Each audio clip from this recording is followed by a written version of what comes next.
Hey, this is Andrew Brown, your Cloud Instructor at Exam Pro, and I'm bringing you another complete study course, and this time it's the Microsoft Security, Compliance, and Identity Fundamentals made available to you here on FreeCodeCamp. So, this course is designed to help you pass and achieve Microsoft-issued certification, and the way we're going to do that is via lots of lecture content and cheat sheets, so on the day of your exam, you have a high chance of passing, so you can put that certification on your resume or LinkedIn to prove you have that Azure security knowledge and get that cloud job or that promotion you've been looking for. So just a bit about me. I'm previously the CTO of multiple edtech companies with 15 years industry experience, 5 years specializing in cloud. I'm an AWS community hero. I've published many free cloud courses just like this one. And I love Star Trek and coconut water. So if you ever meet me and know what to buy me for a drink, I just want to take a moment here to say thank you to viewers like you, because it's you that make these cloud courses possible. If you're looking for ways to support more free cloud courses just like this one, the best way to do that is to buy our additional study materials at exampro.co. For this course in particular, it's /SC-900, and here you're going to get study notes, flashcards, Quizlets, downloadable lectures, downloadable cheat sheets, practice exams, and you can even ask questions and get some learning support. If you want to know what courses are coming up next, the best way is to follow me on Twitter. I love hearing when people have passed their exam or what you want to see next for a free cloud certification course. So there we go.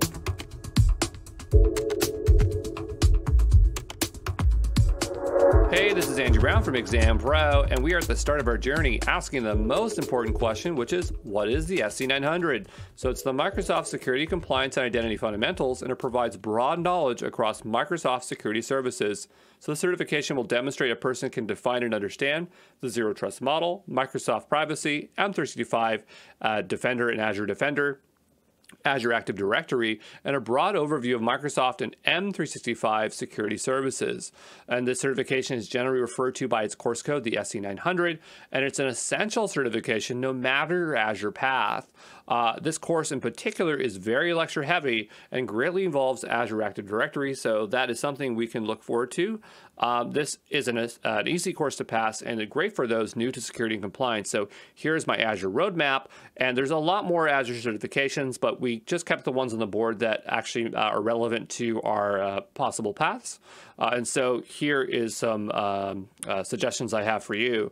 And the first thing is that you definitely want to take the SC-900 first. The SC-900, while being a fundamental certification, is much longer than these other ones and has a lot of information. So it makes it a little bit more digestible if you take the SC-900 first. If you're taking a general path, such as the administrator developer, onto your solutions architect or DevOps engineer, this is going to really make it easier at the associate and expert level, especially for the administrator, because this particular certification has a lot to do with Azure Active Directory. Now, of course, the security certifications should be the primary reason why you want to take this path. And Azure has 4 at the associate level. This is the reason why we don't really do any lab content follow-alongs within the fundamental course, because if we did, we'd just be making these courses, because if you were to look into the exam guides for all of these 4 certifications, you're just going to be seeing the same information, but us applying that knowledge and saying, okay, how do we do this for real, okay? So how long does it take to how long should you study to pass the certification? Well, if you have 1 year of Azure experience, you're looking at about 6 hours. If you've passed your SC-900, you're looking at about 12 hours. If you're completely new, so you're not taking the SC-900, you're going straight for it, you're looking at 20 hours, okay? This one is longer than any of the other fundamental certifications. And I recommend about 30 minutes a day for 14 days. All right, just keep it within the scope of 2 weeks if you can. So where do you take this exam? Well, you can do it in person at a test center or online from the convenience of your own home. So there are 2 different data test centers that are partnered with Microsoft and Azure to deliver these. The one is PSI or Pearson VUE. They both have in-person and online. I strongly recommend that you always do in person because it's a more controlled environment. It's less stressful. You don't have to worry about the internet going out or some other issue that might occur. And so these are proctored exams. That means that there's a supervisor, somebody monitoring your progress as you take the certification so that you aren't cheating or things like that. So what does it take to pass the exam? Well, you got to watch the lecture videos. You generally have to do hands-on labs for this one. I'm going to cross this out because basically there's next to none in this course. So, you know, it's more so watching the lecture videos. You probably would like to get some paid online practice exams. And if you do need one, go to exampro.co. And that's a great way to support these free courses. That's how I'm able to make these for you at no cost, okay?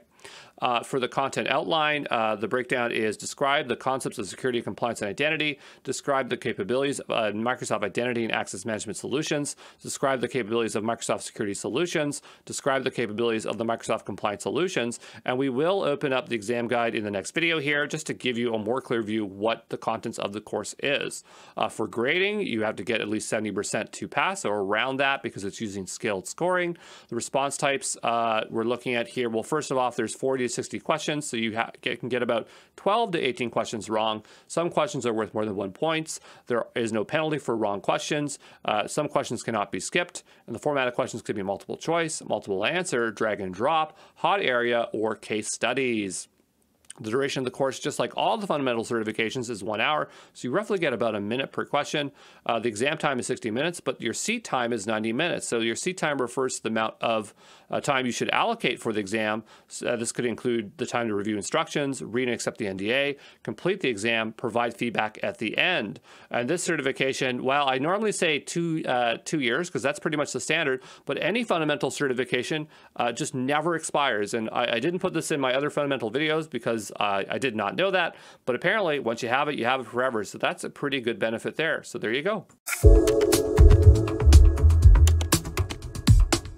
Hey, this is Andrew Brown from Exam Pro, and what I've done here is opened up the page where we can find the exam guide outline. So if you type in SC-900 certification, it should bring you to this page. You scroll on down to your skills measured, and you download the outline. Now, at the top of these documents, this is a very new certification. It's not even a year old from the time I'm making this, but a lot of times you'll see red text in this document at the top. It'll say, there has been changes. And it scares people because they think that maybe the course is out of date.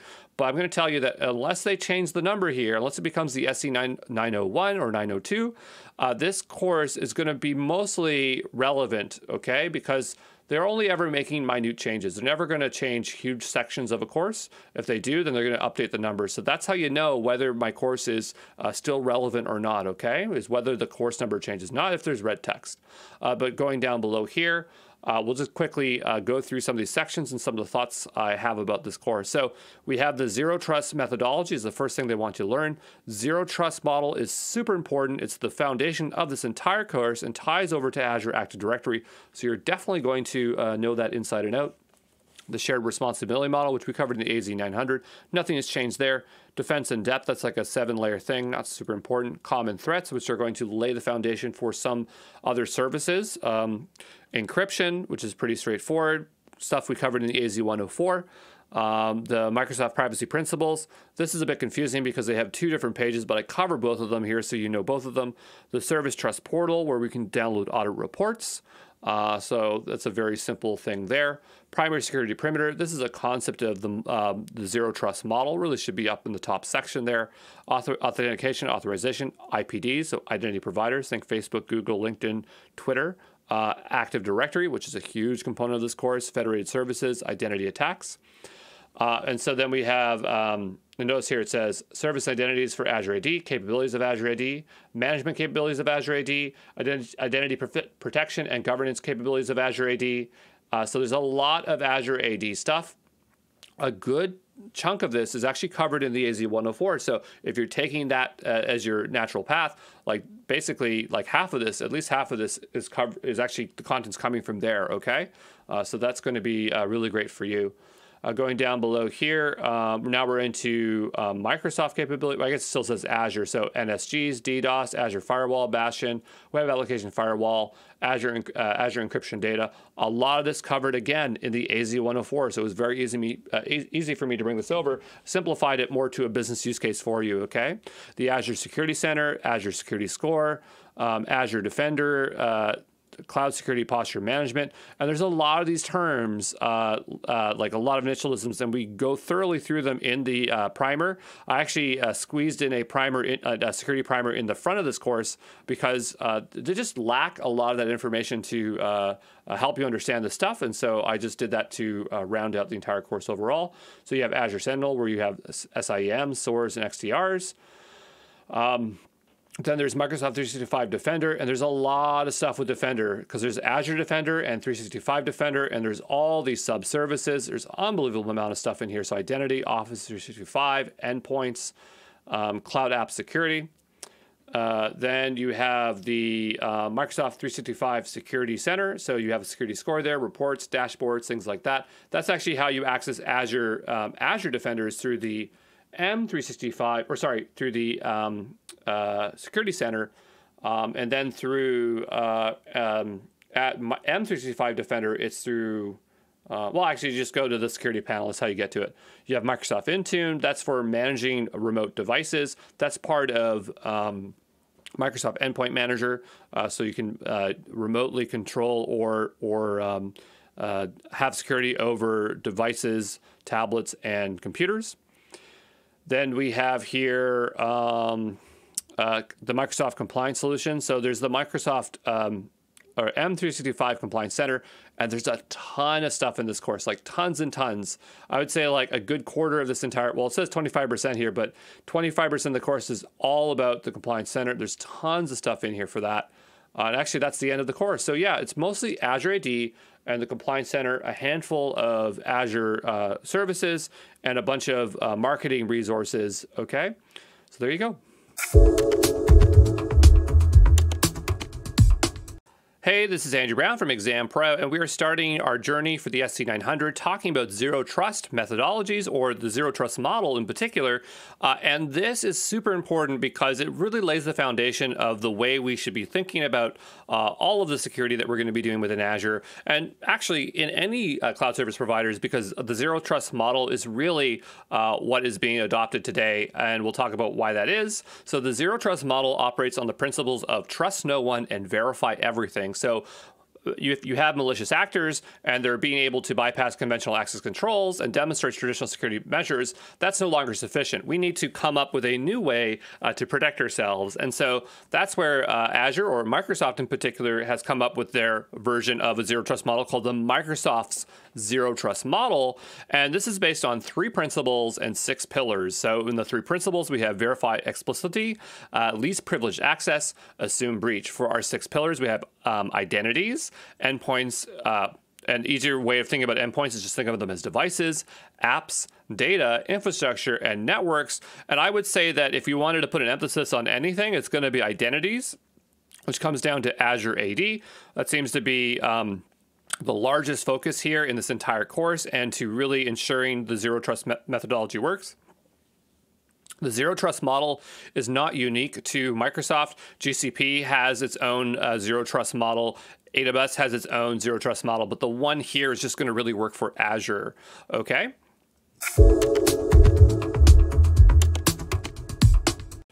Okay, so let's review the 3 principles we said that are in the Microsoft Zero Trust model. The first is verify explicitity. And so this always authenticates and authorizes based on all the available data points. The next one is least privileged access. So limit user access with just in time and just enough access for risk-based adaptive policies and data protection. Assume breach, so minimize blast radius and segment access. Verify end-to-end encryption, and use analytics to gain visibility, drive threat detection, and improve defenses. Now, you see me highlighting things in red, and I'm not telling you what they are because we have a whole section on these things. So don't worry if you see a bunch of terms and you're just getting overwhelmed. We're going to cover them multiple times, and so you just understand that we're going to front load you with a lot of terms you don't know, but you will know them by the end of this course, okay?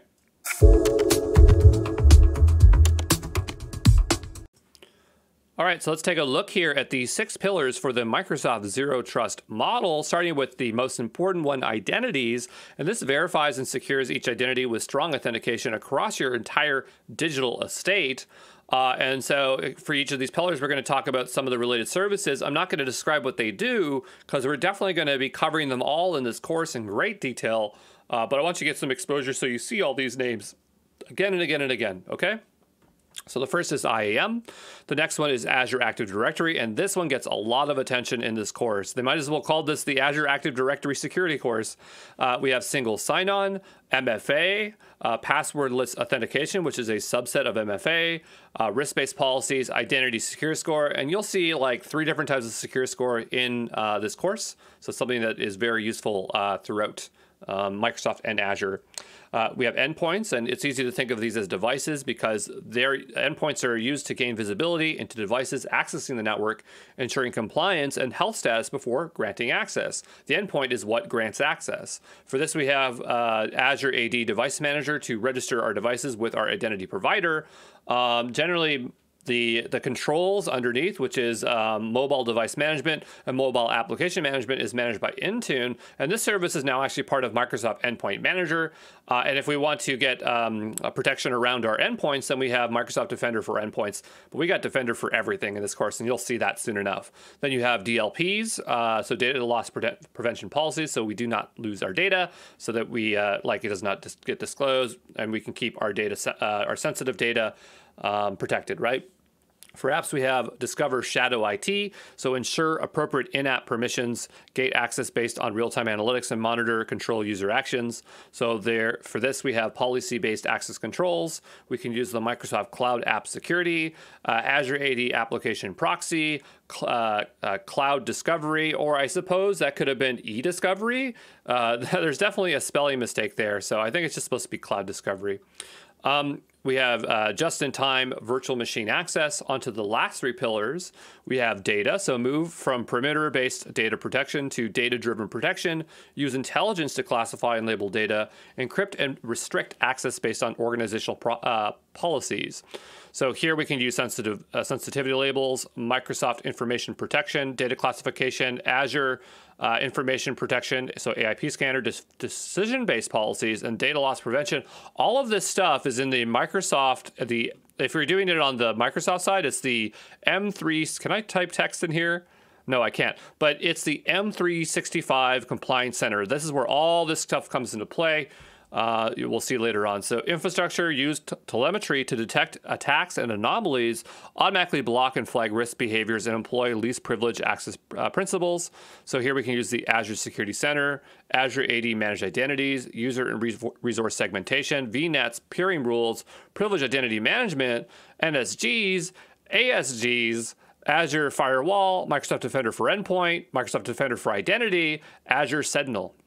And the last one here is network. I hate doing networking, but it's core to cloud, So ensure devices and users aren't trusted just because they're on an internal network. Encrypt all internal communications, limit access by policy, and employ micro-segmentation, real-time threat detection. So here we can do network segmentation, Azure DDoS Protection Service, Azure Firewall, the WAF, VPNs, proxies, bastions, SSL, TLS. And so there you go. That is all the pillars. So we just defined what the zero trust model is, and that's fine and dandy, but how do we go ahead and start implementing it? Well, they have a nice tool that can get us started here called the Zero Trust Assessment Tool. And this is a free tool to assess your organization's degree of adoption towards the zero trust model and suggest to improve your current security implementations. So it's basically a bunch of questions across the 6 pillars, and then it'll give you recommendations. Now, we just ran over the 6 pillars, and I actually went through this and extracted them all out for you. So you basically just saw all of them from the tool. But if you want to see more detailed steps, that will be really useful, okay?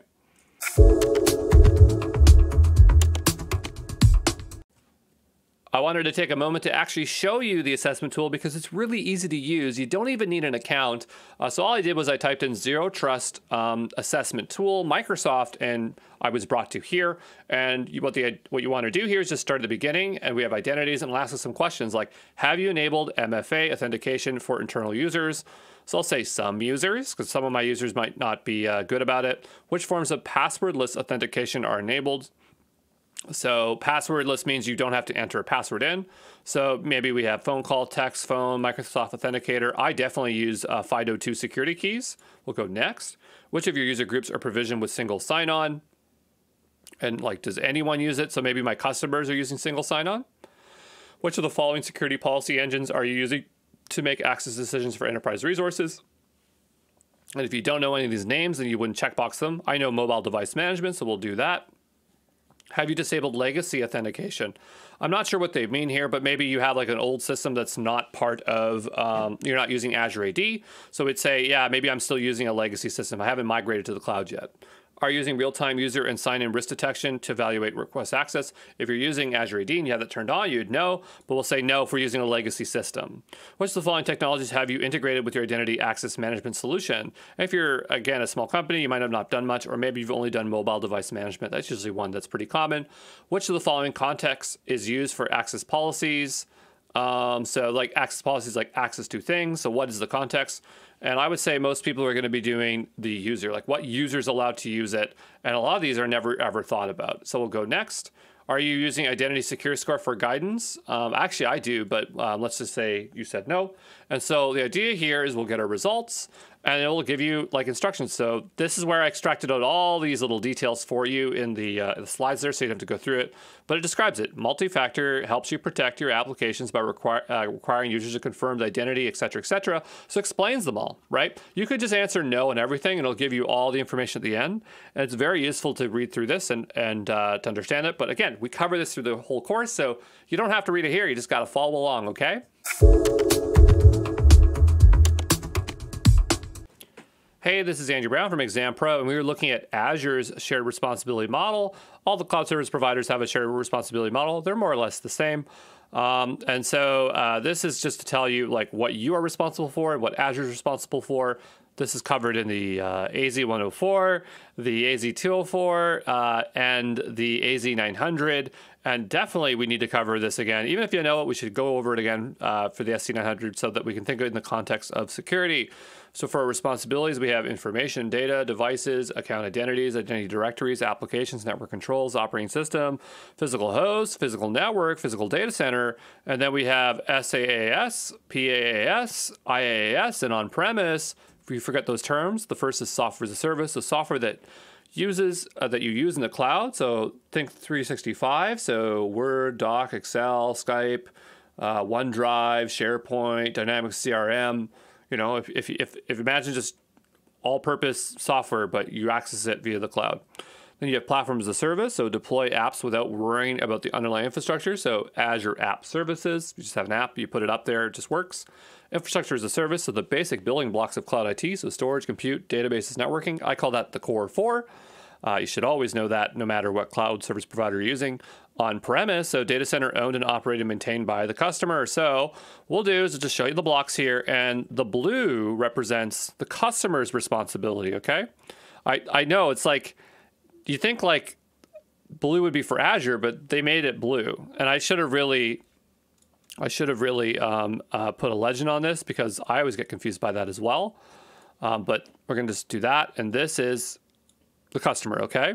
So going down below here, look at physical host, networks, and data center. So Azure is going to take responsibility. If you're using IaaS, PaaS, or SaaS, Azure takes responsibility for all the physical stuff. And there's a lot of work there if you had to secure that stuff. Now, once you get, you go up a bit more. So if you're using an operating system at the PaaS or SaaS level, you're still responsible. Or sorry, Azure will take more responsibility here. But, you know, that's generally broadly how this works. But if we just kind of break it down into three major categories, I'm just going to clear our board here. It's getting a little bit messy. So, and this lines up to these lines. I just didn't have lines in here. But the idea here is this is always the responsibility of the customer, everything above here. This is going to vary per service type, the second tier. And at the bottom there, the responsibility transfers by the cloud providers, okay? A few caveats here is that regardless of the type of deployment, the following responsibilities are always retained by you. So data, endpoints, account, access management. So just remember those four there at the end, okay? Let's take a look here at defense in depth. And so there are 7 layers of security that Azure wants you to know. It kind of maps up to the shared responsibility model. A lot of times we see these things when organizations or cloud providers are talking about their security centers, like the actual data centers and how they're secured. But this is more general. It doesn't necessarily have to apply to a data center. But let's go and work our way through inside out. Okay, so at the core, we have data. So access to business and customer data encryption to protect our data. Then we have applications. So applications secure and free of security vulnerabilities. Then you have compute, so access to VMs, ports on-premise and cloud. The network, limit communications between resources using segmentation and access controls. The perimeter, so distributed denials of service protection to filter large-scale attacks before they can cause the denial of service for users.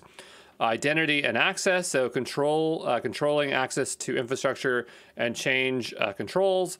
And then you have physical security, so limiting access to a data center to only authorized personnel. So the idea is that if you really want to, if you want to get to data, you got to go through all these steps here. These are all the layers of defense. And so I just want to give extra emphasis to this one here, identity and access, because this one's like besides the physical security, this one's the outermost one. So they will say like your perimeter, like the modern perimeter is defined based on your identity. Okay, and we'll see that more here in this course. Hey, it's Andrew Brown from Exam Bro, and we're looking at the CIA Triad, and that stands for Confidentiality, Integrity, and Availability. And this model is used for describing the foundation to security principles and their trade-offs and relationships. And so just to look at it here quickly, so we have confidentiality, so is a component of privacy that implements to protect our data from unauthorized viewers. In practice, this can be using cryptographic keys to encrypt our data and using keys to encrypt our keys, so known as envelope encryption. You have integrity, so maintaining and ensuring the accuracy and completeness of your data over its entire life cycle. In practice, utilizing ACID-compliant databases for valid transactions, utilizing tamper-evident or tamper-proof hardware security modules, so HSMs, or availability. Information needs to be made available when needed. So in practice, you want things to be highly available. You want to mitigate DDoS attacks. You want to have decryption access. That looks like there's a spelling mistake here. Something looks funny there, but the CIA model or Triad was first mentioned in the NIST publication in 1977. There have been efforts to expand and modernize or suggest alternatives to the CIA Triad, because it is really old, right? So one was like in 1998, where we have the 6 atomic elements of information, so confidentiality, possession, integrity, authentication, availability, utility. And then 2004, we have NIST engineering principles for information technology security. And that has like 33 security principles. So the thing with this Triad is that you kind of get like a trade-off. They say like if you go in full confidentiality, you might have to make compromises here or there. To what degree? I don't know, but this is a very well-known model, and so it's just good for you to know it, okay?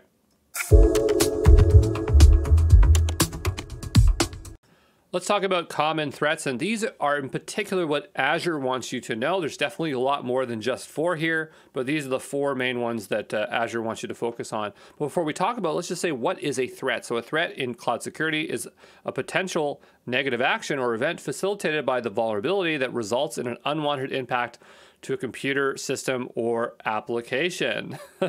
And so Azure wants you to know the following 4 types. So the first is a dictionary attack. So attackers attempt to steal an identity by brute forcing into a target account by enumerating over a large number of known passwords. And I actually put the word enumerating in there because it's very common to see this when you are doing pen testing. Enumeration is very common, but throughout the entire course, I never saw them ever use that term. So I figured, hey, I'll insert it there so you get to see it. Disruptive attacks, so an attack which attempts to disrupt a computer system or computer network for various reasons. So that could be DDoS, coin miners, rootkits, Trojans, worms. Ransomware, a type of malicious software that when installed holds data. Workstations are a network hostage until a ransom has been paid. We've heard of entire cities being ransomed. You know what I mean? Like the mayor has to pay some person somewhere to get something back, you know? Data breach, so when a malicious actor gains unauthorized access to a system in order to extract private data. So those are the core 4 threats they want you to know, okay? Hey, Hey, it's Andrew Brown from Exam Pro, and we're looking at the concept of vulnerabilities. So a vulnerability is a hole or weakness in the application that can be a design flaw or implementation bug that allows an attacker to cause harm to stakeholders or an application. The term is used throughout the SC-900 course, but they never describe it, so here I'm describing it for you. And I've actually pulled up a bunch of vulnerabilities from OWASP. OWASP is the Open Web Application Security Project. If you're in security, you want to know what OWASP is. They have a lot of cool things there. But I just got their big old list here, so here's a big list. And this is application focused, but there's some that you might have seen before, like buffer overflow. You've heard of Stack Overflow. That's kind of what they're talking about there. Taking advantage of memory leaks, least privilege violation. So this is a very, very common one where the privileges aren't strict enough, and that's where they can escalate their privileges. Or maybe we have like using a broken or risky cryptographic algorithm. Maybe like instead of using SHA, you should be using bcrypt, things like that. But I just want you to fundamentally understand what a vulnerability is. It's a hole or weakness in an application, okay? Hey, this is Andrew Brown from Exam Pro, and we're looking at encryption. And to understand this, we need to know what cryptography is. So this is the practice and study of techniques for secure communication in the presence of third parties, which we'll call adversaries. And so encryption is the process of encoding, so scrambling information using a key and cipher to store sensitive data in an unintelligible format as a means of protection. An encryption takes in plain text and produces a cipher text. And so a very famous example of an encryption machine was the Enigma machine used during World War II. And the idea was that you would have to get a daily key, and this would set the position of the rotors. And these rotors would determine what ciphers would be substituted for that day. All right?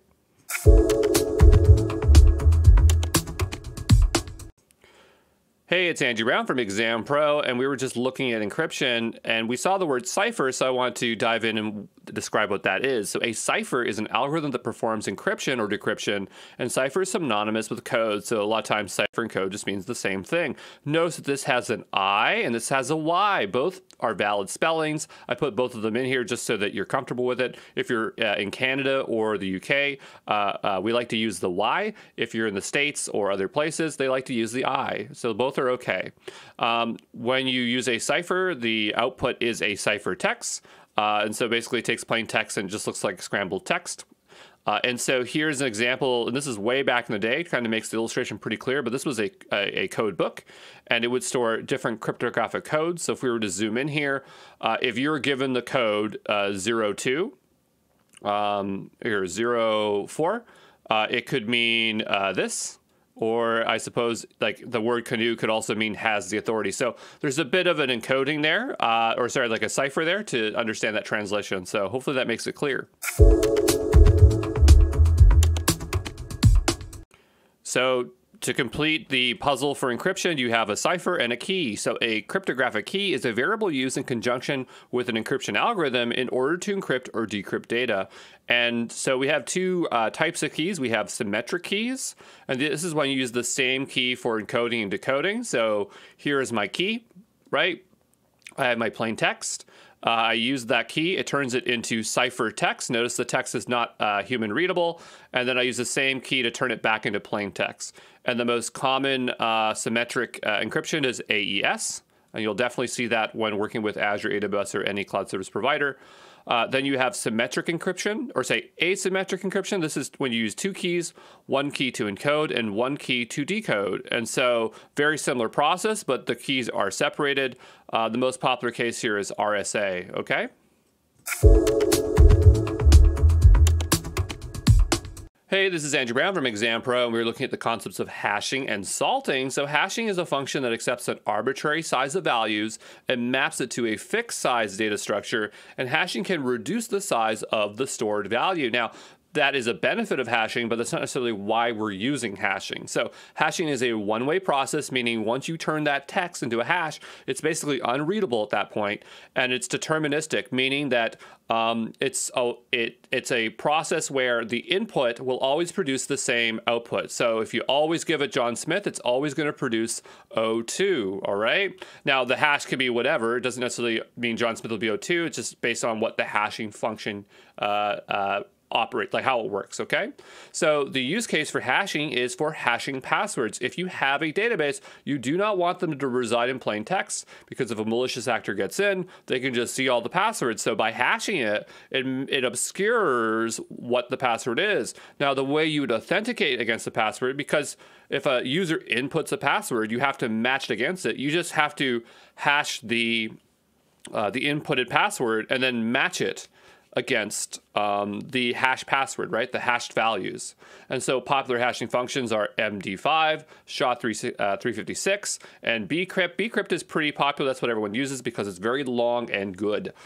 If an attacker knows what function you are using, so if it knows the hashing function, then that's an issue, because they might not be able to see the password, but they can enumerate against. Enumerate means like iterate through a bunch of passwords they have to determine what the password is. So a preventative measure, so they can't enumerate using a dictionary, a password dictionary, is to salt the password. So a salt is a random string not known to the attacker that the hash function accepts to mitigate the deterministic nature of hashing functions. Okay, so that is hashing and salting. Hey, this is Andrew Brown from Exam Pro, and we are looking at digital signatures and signing. So what is a digital signature? It's a mathematical scheme for verifying the authenticity of digital messages or documents, and a digital signature gives us tamper evidence. So imagine you had objects on your desk. If you took something like baby powder, which is a fine grained dust, and spread it over your desk, if someone were to move your items, you would clearly see that they have been moved, because there'd be an outline between the powder and the area that had no powder underneath the objects. And that's an example, a real world example of tamper evidence. So it's going to answer, did someone mess or modify the data? Is this data not from the expected sender? That's what these tamper evidence are telling us. There are 3 algorithms to digital signatures, and so there is a visual example that I got from Wikipedia. Couldn't be bothered to make an image today, but the idea is you have key generation, so generates a public and private key. So there are our 2 keys, public and private. And so we have the signing. So this is the process of generating a digital signature with a private key and the inputted message. So we have our private key and we have our inputted message, and then you can see that it's attached to our message here. You have signing verification. So verify the authenticity of a message with a public key. So when it's received by the other person, we use the public key to determine that it is from the person we think that it's from and that it hasn't been tampered with. So a very famous example of this would be SSH. So this is used for logging into remote virtual machines, and we use a public and private key to authorize remote access to that machine. And what you would do is you'd probably use the SSH keygen command. This is a very well-known command, and I have it memorized because I've used it so many times, and so will you. And notice that it has a -T, so it says that we want to take RSA as the input. That is the type of algorithm that we are using to generate out that, okay? And remember earlier on when we were talking about asymmetric keys where there was 2 keys and we mentioned RSA, that's the same key here, okay? One other thing I want to mention is code signing. Just because when you hear signing, you might see code signing, what the difference is. This is just when you use a digital signature to ensure computer code has not been tampered with. All right, so if you have a repository, people might try to inject bad code into your repo, and this is one way to prevent it, okay? Hey, this is Andrew Brown from Exam Pro, and we are comparing in transit versus at rest encryption. So encryption in transit is data that is secure when moving between locations. And our algorithms that we'll see here is TLS and SSL. For encryption at rest, this is data that is secure when residing on storage or within a database.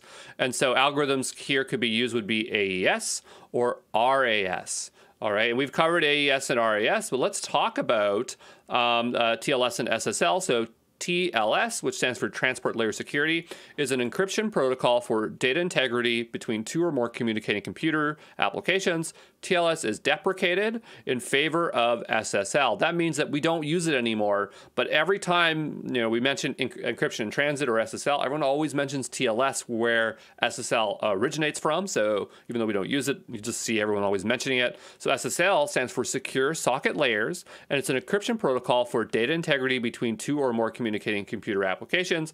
How it's different from TLS, I can't remember myself, but I just want you to know that SSL is the one that is used today. So when you connect to a website, you see HTTPS, that is using SSL.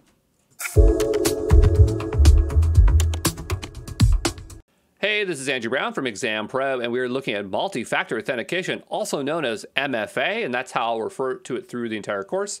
And it's a security control where after you fill in your email and password, you have to use a second device, such as a phone, to confirm that it's you that is logging in. So MFA protects against people who have stolen your password.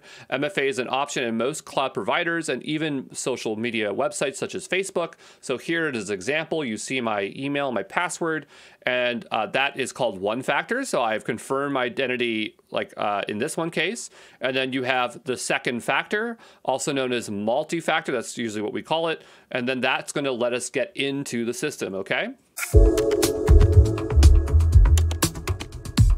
Hey, this is Andrew Brown from Exam Pro, and we are looking at Security Information Event Management, SIEM. So to understand this, we're just going to define a couple things. So what is log management? Well, this focuses on simple collection and storage of log messages and audit trails. Then you have event logs. So system and applications generate events, which are kept in event logs. List of activities that occurred with records of new events being appended to the end of the logs as they occur. So when we say what is a security information management, SIM, this is the long-term storage as well as analysis and reporting of log data. Then you have an SCM. So this is for security event management. So real-time monitoring, correlation of events, and notifications of consoles. Notice here, logs, logs, events, events, okay? So there's a correlation between these two definitions for you. So what is security information and event management? Well, it's simply the combination of a SIM and a SEM to provide real-time analysis of security alerts generated by the network, hardware, and application. So here we have our SIEM, and we would have features like log collection, log analysis, event correlation, log forensic, IT compliance, application log monitoring, object access auditing, real-time alerting, user activity monitoring, dashboards, reporting, file integrity monitoring, system and device monitoring, or log monitoring, and log retention. So you can see that this tool does a lot, and it's very important in your security tool belt. Hey, this is Andrew Brown from Exam Pro, and we are looking at security orchestration and automated response, also known as SOAR, and this collects data about security threats and responds to security events without human assistance. So the SOAR system will trigger action-driven automated workflows, these are called playbooks, and processes the process to run security tasks that mitigate the issue. So for security orchestration, there's two components here, security orchestration and automated response. So for security orchestration, it connects various internal or external security tools via built-in or custom integration, so possible connectors, and this is not an exhaustive list, but vulnerability scanners, endpoint protection, end user behavior analytics, firewalls, intrusion detection, protection systems, security information and event management, so CIEM, threat intelligence feeds. So for the security automation side, it analyzes the injected data to create playbooks. So these are repeatable automated processes to replace manual processes. It would be replacing things like vulnerability scanning, log analysis, ticket checking, auditing, and a SOAR can use AI and ML to provide recommendations and further automate responses. Hey, this is Andrew Brown from Exam Pro, and we're looking at extended detection and response, so XDR. And so this is a cross-layered detection and response security system, and XDR uses a holistic approach to detect and respond to threats that would normally evade detection in a single vector solution by collaborating multiple data sources into a multi-vector solution. So here is our XDR, and what we need is a data lake to store these various data. So we get network data, email, endpoints, cloud workloads, and the XDR is going to allow us to do things like automated detection, sweeping, hunting, root cause analysis, and we can use that with our SIEM or SOAR, so this can be used to augment these other solutions here, okay? Hey, Hey, this is Andrew Brown from Exam Pro, and we were looking at endpoint detection and response, so EDR, and this combines real-time continuous monitoring and collection of endpoint data with rules based on automated response and analysis capabilities. I'm sure I explained it somewhere else in the course, but an endpoint is an entry or gate on your security perimeter. It's a way to enter the network, okay?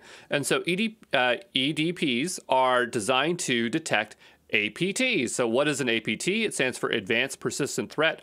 And the idea here is that these threats will breach a security perimeter, so through an endpoint, and take up residence within a network to steal as much data as it can over a long period of time. APTs are threat actors, so they're not software. They're actually people behind them that engineer specific malware engineered for a particular target. APTs are slow acting and stealthy, and common targets for APTs are tier 1 manufacturers, defense contractors, government agencies. So how an EDR is going to help you is it's going to do detection, so behavioral analysis, advanced detection techniques, IOC scans for response. It has automated response on discovery, quick response during the investigation, multiple response options. And for investigation, it has root cause, attack visualizations, enriched attack data. Very similar. It seems very similar to an XDR, but the EDRs are focused all around endpoints, and XDRs are a lot more broader. So, EDRs just do a better job with endpoints, okay? But you can use both.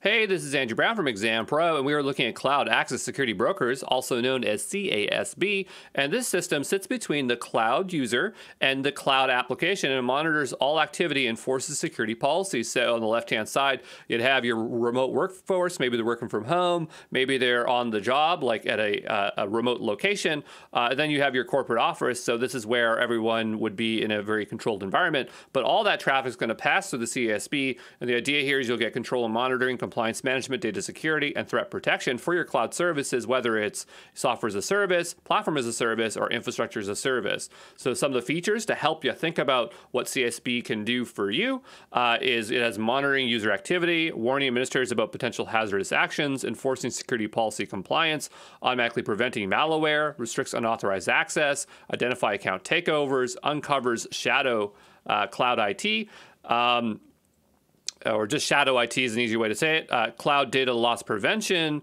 internal, external data access controls, records an audit trail of risky behavior, cloud phishing, malware threats, and continuous monitoring of new cloud threats. Now, I would say that if I had to highlight any of them out of here, and I really should have put this in red here, is I would say uncover shadow IT. And if that doesn't make sense, don't worry, we explain it later. Hey, this is Andrew Brown from Exam Pro, and we are exploring the concept of security posture. And in order to do that, we're just going to have to set up some additional terms here. This one is very term loaded, so get ready for this. The first one here is malicious actors, also known as threat actors or attackers. I like to call them malicious actors. It is a person, machine, or entity of an event or incident that impacts or has the potential to impact the safety or security of another entity. This is the bad person, okay? Inventory. So up-to-date list of assets, software and hardware for your organization that can be accompanied with additional metadata. There's different kinds of assets in our inventory. So we have perimeter assets, assets exposed to the internet, so public facing, core assets, assets within your private network, private facing. When we say attack vector, this is the method of a malicious attack that they use to breach or infiltrate a network. They could target infrastructure or a human for weakness. And a lot of the cases we're seeing more human engineered attack vectors than going directly for infrastructure. The attack surface is the sum of the attack vectors. The larger the inventory generally increases the amount of attack vectors. The larger the attack surface, the more difficult it is to mitigate attacks. Then you have security controls. You'll hear this word security controls over and over again in this course. Controls are safeguards or countermeasures to avoid, detect, counteract, or minimize security risks. And then we can answer what a security posture is. So a formula to determine the overall effectiveness of a company's security overall defense. We're talking about Azure, They call it a security score, and it's basically a number. And then you can go drill down and look at the security controls, and the security controls can map out to your inventory. So this is how you kind of see they're all tied together. If we wanted to kind of describe how you would evaluate or assess a security posture, here I got a little quick list here. So we collect information by asking common questions. So it could be, what data do we collect? How and where are we storing this data? How do we protect it? We protect and document the data. How long do we keep the data? Who has access to the internally, externally data? Is the place we are storing the data properly secured? Wipe that out there. That's a bit of a mess. Security ratings, aka security scores. So data-driven, objective, and dynamic measurements of an organization's security posture created by a trusted, independent security rating platform. So that is security posture, and we'll definitely see it mentioned about like 3 times in this course, okay? Hey, this is Andrew Brown from Exam Pro, and we're looking at Cloud Security Posture Management, also known as CSPM, and this identifies and remediates risks through security assessments and automated compliance and monitoring to give a kind of a visual for what this thing does. So you have the CSPM in the middle, and around it you got automation, lifecycle, governance, and brokerage, and extending that out a bit further, you got provisioning, orchestration, cost management, resource optimization, cloud migration, backup, disaster recovery, identity security compliance, packaging and delivery, monitoring and analytics, inventory and classification, and service requests. So to reiterate, a CSPM assesses your system and automatically alerts security staff in your IT departments when a vulnerability is found. And so some security tools we can expect to see in here is zero trust-based access controls, real-time risk scoring, threat and vulnerability management. That is a very useful cases of the TVMs. Discover sharing risks, technical policy, threat modeling system and architecture. Teams that would use a CSPM would be your threat intelligence team, your information technology, your compliance and risk management teams, your business leaders, your SMEs, your security architecture and operations, and your audit team, okay?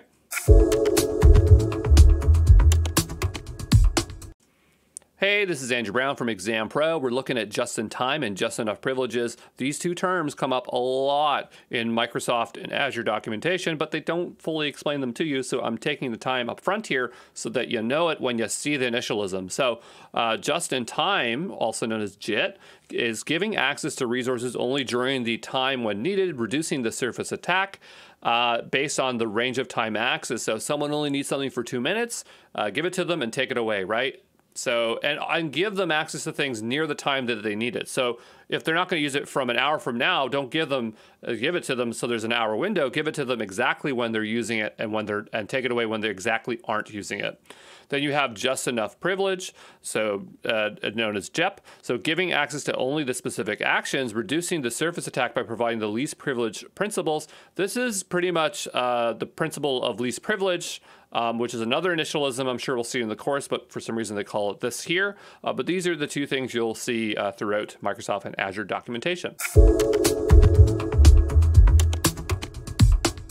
Hey, this is Andrew Brown from Exam Pro. We're looking at Ingress, Egress. So very outdated, but very clear graphic of how these 2 things work. So Ingress is traffic that is entering a network boundary, and Egress is traffic exiting a network boundary. And if you're wondering where these terms came from, they're Latin. So ingressus, and I don't speak Latin, so I'm not pronouncing it properly. And there's some variations on how to pronounce Latin, so who knows? But ingress would mean to advance, walking, or an entry, whereas egress is the opposite, it's to leave, okay? Hey, this is Andrew Brown from Exam Pro. We're looking at the concept of shadow IT, which is a business agility process where departments can purchase and provision their own IT resources without the approval of the organization's centralized IT department.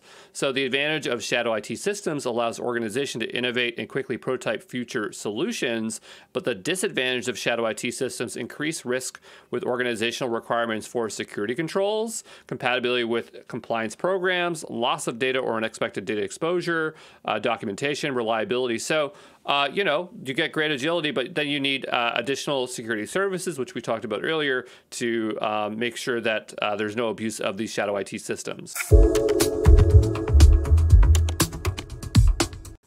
Hey, this is Andrew Brown from Exam Pro. We're looking at automation, investigation, and remediation. So investigation is when you're gathering evidence from a digital system to uncover malicious intent or reduction in a security posture. Remediation is the action of remedying something to prevent or revert a disaster, the act of changing a resource back to the desired state or a state that does not cause a problem. So in the context of cloud security, a cloud resource is being remediated to stay compliant with our expected security controls. So prevention would be something like turning the virtual machine off if the port 22 was exposed. Reverting would be turning back on encryption if a disk encryption is disabled, so to revert, so to put it back in the previous state. So for the systems here, we have automated investigation. This is a service that uses an inspection algorithm that triggers an alert, which in turn creates an incident. And then we have automated remediation, a service which watches for types of incidents and matches it with a remediation action. So it could be something like shutting off a server. And so error, it's just the combination of these two systems. So automated investigation and automated remediation, okay? Hey, this is Andrew Brown from Exam Pro, and we are looking at threat analysis, and this is the practice of mitigating possible threats via threat modeling. And threat modeling is a structured process for identifying attackers and cataloging possible threats. And so there's a lot of different methodologies for this, and some to point out would be Stride, which is developed by Microsoft, PASTA, yeah, I think that's how you'd say it, process of attack simulation and threat analysis. It's a seven-step risk-centric methodology. You have Trike, which is an open source threat modeling process. MAL, which stands for Meta Attack Language, a domain-specific language used for threat modeling and attack simulations. And so, that's that. But we'll look at more detail here at Stride, okay? Hey, this is Andrew Brown from Exam Pro, and we are looking at the Stride methodology. And so Stride is for threat modeling, as we just mentioned a moment ago, and it can categorize different threats into the following. So the first is spoofing, so illegally accessing and then using another user's authentication information, tampering, so malicious modification of data, repudiation, so illegal operation in a system that lacks the ability to trace the prohibited operation, information disclosure, so exposure of information to individuals who are not exposed to have access to it, denial of service, deny service to valid users, and elevation of privileges. Unprivileged users gain privileged access. So if you notice, that spells Stride. All right, so if we wanted to use Stride, we have the Microsoft Security Development Lifecycle, and it provides a tool to assist with this process, and I believe they call it the Microsoft Threat Modeling Tool, and it makes threat modeling easier for all developers through a standard notation for visualizing system components, data flows, and security boundaries. All right, so I wanted to actually show off the Microsoft Threat Modeling Tool so you get an idea what it can do. So I typed in Microsoft Threat Modeling Tool, and on the left-hand side here, there's a bunch of releases. I actually didn't choose the latest one, which I probably should have, but if you scroll on down, you'll see this thing that says Microsoft Threat Modeling Tool, and I've opened it up, and it looks like this. And so they have an example model, and if we open it up, we can see what we have here. So basically, it's a stenciling tool of generic things, and so I mean, you don't have to use this. You could use something like Lucid Charts or something else to do threat modeling, but it's nice that this is a free program, and it literally was like 4 megabytes to install. If we wanted to see kind of an example that is more particular to Azure, we have threat model templates here, and so you can see that there's stencils for these particular resources. So I guess the idea is that, we might not have those stencils, those Azure stencils. And so this one, I guess, adds it to the service. So if we expand here, we can see some threat modeling for Azure. And so, you have your boundaries for your corporate net. And then if we scroll on over, we have our Azure trust boundary and then our resource group trust boundary. And you can see kind of where information flows between different services. So like Azure Events, Data Factory, things like that. So, hopefully that gives you a visual idea what threat modeling is. But there you go. Hey, this is Andrew Brown from Exam Pro, and we're looking at intrusion detection and protection. And so we have two systems here rolled into one. So the first is IDS, Intrusion Detection System. It monitors a network or system for malicious activity or policy violations. And the idea is that once it detects something, it's going to create an incident, and so that you can go through an itemized list to take action. Then you have an IPS, so Intrusion Protection System. This restricts or reacts to the detected malicious activity, taking action, doing something about it. If you roll these two into one, you get an IDS IPS, and this is how they are often offered in the market. You're really going to see these things separated out as separate offerings, okay? If you're figuring out, okay, well, how does an IDS actually detect incidences? It has three ways of doing it. The first is signature-based detection. This is a simple technique where it uses a signature, and a signature is a set of rules that an IDS and an IPS uses to detect typical intrusion activity. It compares signatures against observed events to identify possible incidents. Then you have anomaly-based detection. This is a more advanced technique. And so it compares definitions of what is considered normal activity with observed events in order to identify significant deviations. Then you have stateful protocol analysis. This is a profile technique. It compares predetermined profiles or generally accepted definitions of benign protocol activity for each protocol state against observed events in order to identify deviations. No matter which one you're using, whatever your provider is, you want to turn this stuff on immediately, because an IPS IDS is only useful if you have a baseline, a look at what normal activity looks like within your network. So you cannot turn this stuff on late in the game. You got to turn it on day one, okay? Hey, this is Andrew Brown from Exam Pro. We're looking at the Mitre attack framework. So first of all, what is Mitre? It is a not-for-profit organization supporting various U.S. government agencies in the aviation, defense, healthcare, homeland security, and cybersecurity fields. And then we have the Mitre attack framework, and this is a globally accessible knowledge base of adversary tactics and techniques based on real-world observations. Look down below. You can see there's a lot of stuff in here. If you're thinking about this knowledge base, you might say, well, what is the purpose of it? But it's used as a foundation for the development of specific threat models and methodologies in the private sector, government, and cybersecurity product and service community. It has a website. It's easy to view. You just go to attack.mitre.org. And I think it's really great because if you look around, it gives you kind of an idea of things that you have to be thinking about, okay? Okay, so I wanted to get you some exposure to the attack.mitre.org just because I know you saw a screenshot, but it always helps to take a quicker look here. If we scroll on down below, we have categories across the top that you're interested. So maybe you're interested in privilege escalation, but we can drill down here and say, okay, well, what in particular are we interested in? So let's say we want to look at exploitation of privilege escalation. They have a full description on here and procedure examples of things that you can do. So there is a lot of stuff in here. Okay, so if you're wondering what it is that you need to do, and it just keeps on going. You really drill down here and read a lot of stuff, but this really does help you get a full idea of the type of attacks that can happen on your system. So definitely, if you have more time, check it out.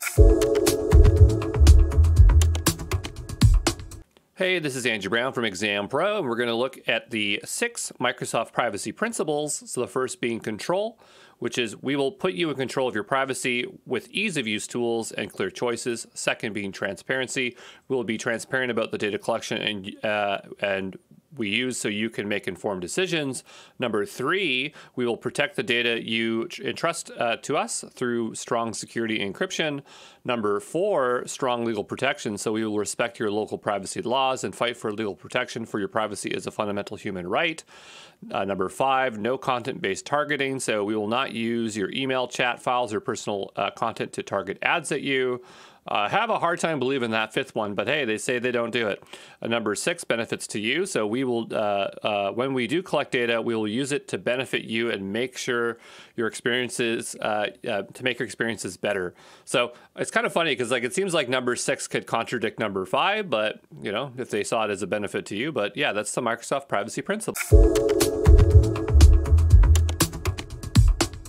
Hey, this is Andrew Brown from Exam Pro, and we're looking at Microsoft privacy, not to be confused with Microsoft privacy principles. And the reason why there's privacy again here is just because Microsoft is a big organization, and sometimes they have marketing efforts that overlap or conflict, and it gets kind of confusing which is which.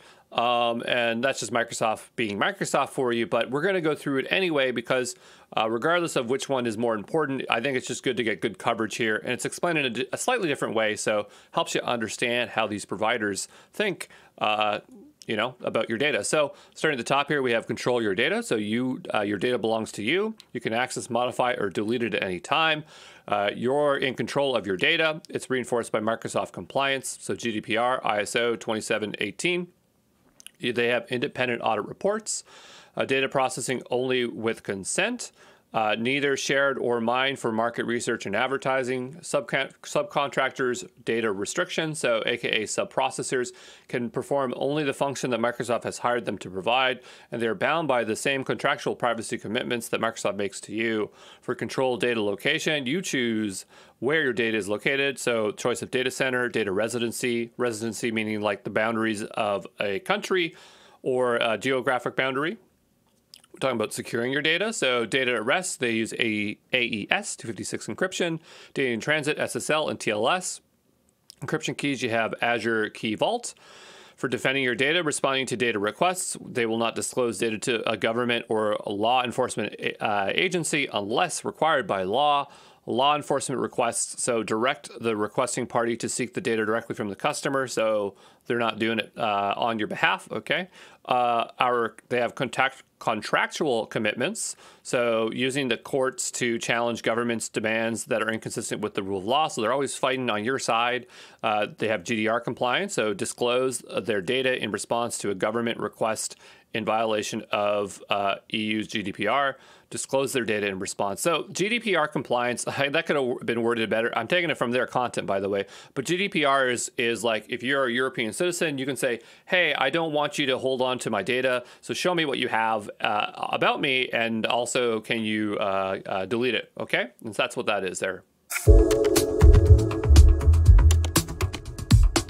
Hey, this is Andrew Brown from Exam Pro, and we're looking at primary security perimeter. This is a super important concept and has a lot to do with identity in Azure AD, so pay close attention here. So what is security perimeter? So barriers are built fortifications to either keep intruders out or to keep captives contained within the area the boundary surrounds. So when we're talking about a data center, we're talking about the physical fence as the security perimeter. That's just one mechanism of security perimeter. For a cloud network, we're talking about protocol, software, hardware as the security perimeter. So what is an entry point? This is the point of entry to cross a security perimeter.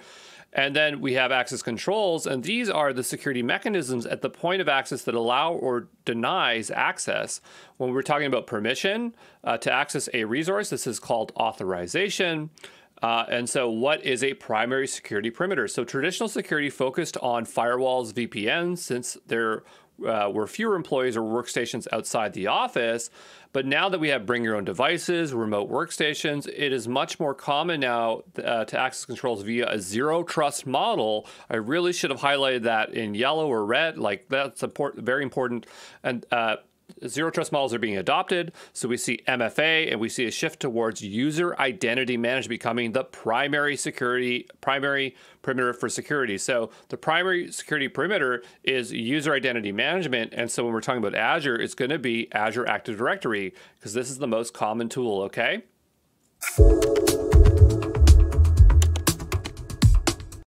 Hey, this is Andrew Brown from Exam Pro, and we're taking a look here at IPDs. So identity providers is a system entity that creates, maintains, and manages identity information for principals, and also provides authentication services to applications within a federation or distributed network. A trusted provider of your user identity that lets you use authentication to access other services is another way to put it. So an IPD could be something like Facebook, Amazon, Google, Twitter, GitHub, LinkedIn. If you've ever used some service that said log in with your Facebook account or Google account, that's what an IPD is. So federated identity is a method of linking a user's identity across multiple separate identity management systems. So a federation is just a collection of identities.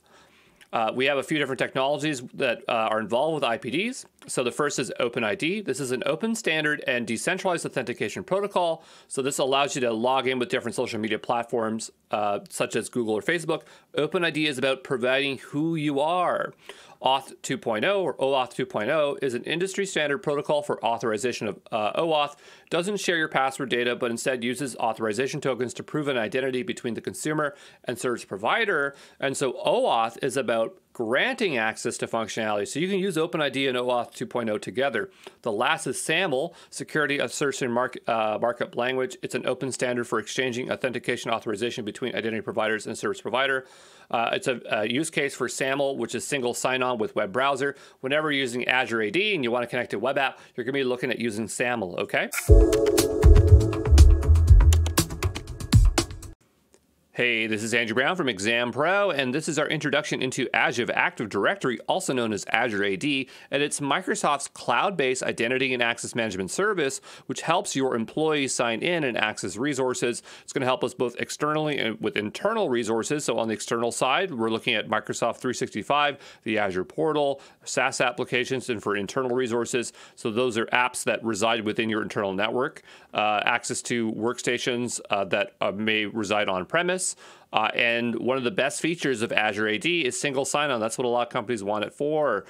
In terms of the types of Azure Active Directory there are, it's broken down to 4 editions, with each subsequent tier having all the features of the previous tier. And so we have the free tier, where you get multi-factor authentication, single sign-on, basic security, usage reports, user management. You have Office 365 apps, so that will give you company branding, SLA, to sync between on-premise and cloud. And the last two, which I want you to notice and take note of, because we do mention a lot of the features in this course for these 2 tiers, is Premium 1 and Premium 2, also commonly abbreviated to P1 and P2. So you have hybrid architecture, advanced group access, conditional access, and for Premium 2, you have identity protection, identity governance. So again, as we move up the tier, each of the previous tier has all the features of the prior one. So Premium 1 has, Premium 2 has all the features of Premium 1. In terms of the use case for Azure AD, it's for authorizing and authenticating to multiple sources. So whether it's on-premise to your Active Directory, to your web app, to allow for identity, like using identity providers, or to connect to Microsoft 365 or Microsoft Azure, Azure AD takes care of all this stuff. And so when we're looking at hybrid connections, we're talking about Azure AD Connect. When we're looking at integrating our applications, that is through app registrations, where we have the B2C service, and we'll talk about that in greater detail. Then you have external identities, so that's going to be for your IPDs. And then you can also easily integrate with cloud applications. There's no particular service, like sub-service for that. It's just Azure AD naturally does that, okay?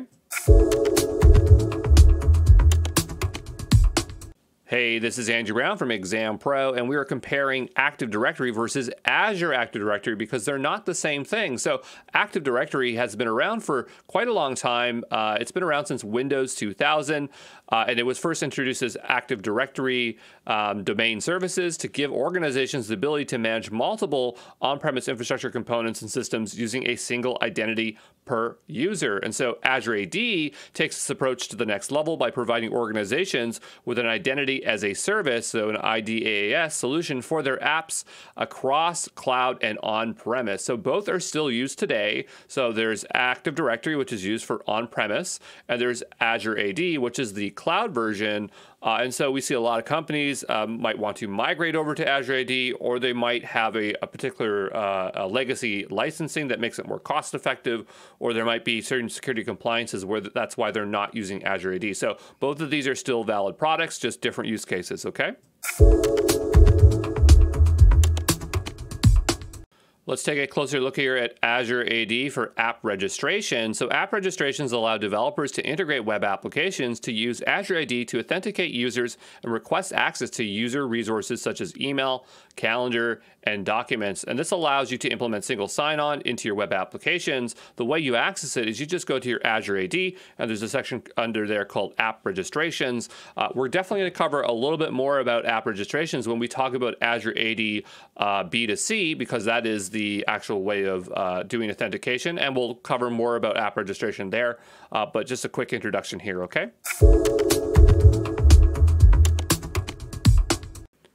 Hey, this is Andrew Brown from Exam Pro, and we're taking a look here at Azure AD external identities. And the idea here is that it allows people outside your organization to access your apps and resources while letting them sign in using whatever identity they prefer. So whether it's your partners, distributors, suppliers, vendors, or other guest users, you can bring your own identities. So it supports logins like Google and Facebook. There's so many more, and I'll show you in a moment. But the idea here is you can share your apps with external users, develop apps intended for Azure AD tenants, develop white label apps for consumers and customers. And there's two external identities. So there's B2B and B2C. So B2B is when you're working with another organization and they probably have their own Azure AD or their own identity service that they want to connect to your app or services. And B2C is when you're dealing with customers, they're not part of an identity service, they're just individuals, okay? And so when we're talking about IPD support, so identity providers, it's a big old list here. So you got ADFS, Amazon, Apple, Azure AD single tenant, multi-tenant, to B2C, eBay, Facebook, generic identity providers, GitHub, ID.me, Google, LinkedIn, Microsoft account, QQ, Salesforce sample protocol, Twitter, WeChat, and Weibo. And this is pretty darn thorough, because when you look at Amazon Cognito, which is AWS's offering, does not have LinkedIn, does not have Twitter, does not have GitHub. I mean, one of these might be able be possible, but it's very hard to implement on theirs. And so this is where I feel that Azure AD B2C has a competitive advantage. Maybe not as great as Okta, which is a third party, but I think that Azure AD B2C beats them on price for sure and meets most use cases. If we're going to just do a quick comparison between the B2B and B2C offering, just to really solidify the difference, we break it down into scenario intended, IPD support, et cetera, et cetera. So let's just go through here and see what the difference is. So looking at the scenario, collaboration using Microsoft applications. And this one is an IAM for modern SaaS or custom developed applications. For intended use cases, collaborating with business partners from external organizations, and this is customers of your product. For identity support, you have work accounts, school accounts, any email address, SAML, WS-Fed based identity providers, Gmail, Facebook. And for B2C, you have local applications, social identities, users with corporate and gov identities, etc. B2C, I believe, is more expansive between the two. External user management, managed in the same directory as employees, and then for B2C, managed separately from the organization, employees, and partner directories. For SSO, Azure AD connected app is supported, and for SSO on B2C, it's customer-owned apps with Azure AD B2C tenants is supported. For policy and compliance, managed by the host inviting organization, and for B2C, it's managed by the organizations via conditional access and identity protection. For branding, the host inviting organization brand is used, and for B2C, it's fully customized branding per application or organization. For billing models, they're both based on monthly active users, so MAUs, and there you go.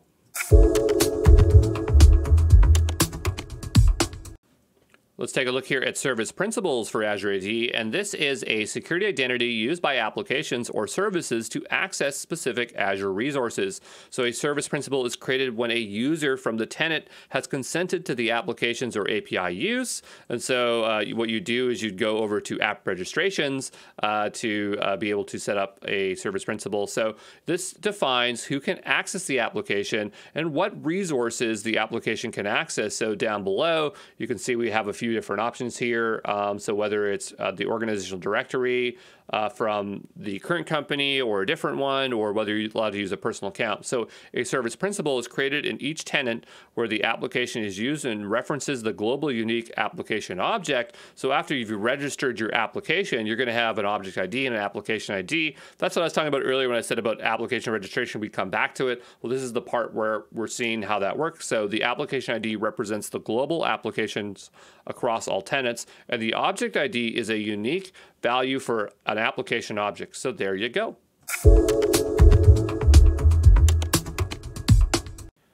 So managed identities within Azure AD are used to manage the credentials for authenticating a cloud application with an Azure service. So using a managed identity, you can authenticate to any service that supports Azure AD authentication without having credentials in your code. That is why we want managed identities. Remember that. There are two types of managed identities. System assigned, so an identity in an Azure AD tied to a lifecycle for a service instance. When the resource is deleted, so is the system assigned to the managed identity. For user assigned, it's an identity assigned to one or more instance of services. The identity is managed separately from the resource. When a resource is deleted, the identity remains. I want to drill this in, so let's do a quick table here between systems and user assigned. So for creation, created as part of the Azure resource. For user assigned, created as a standalone Azure resource. For lifecycle, shared lifecycle with the Azure resource. For user assigned, it has an independent lifecycle. For deletion, when you delete the resource, so does the identity go with it. For user assigned, it must be explicitly deleted. For sharing across Azure resources, cannot be shared associated with a single Azure resource. For user assigned, can be shared, can be associated with more than one Azure resource. Okay.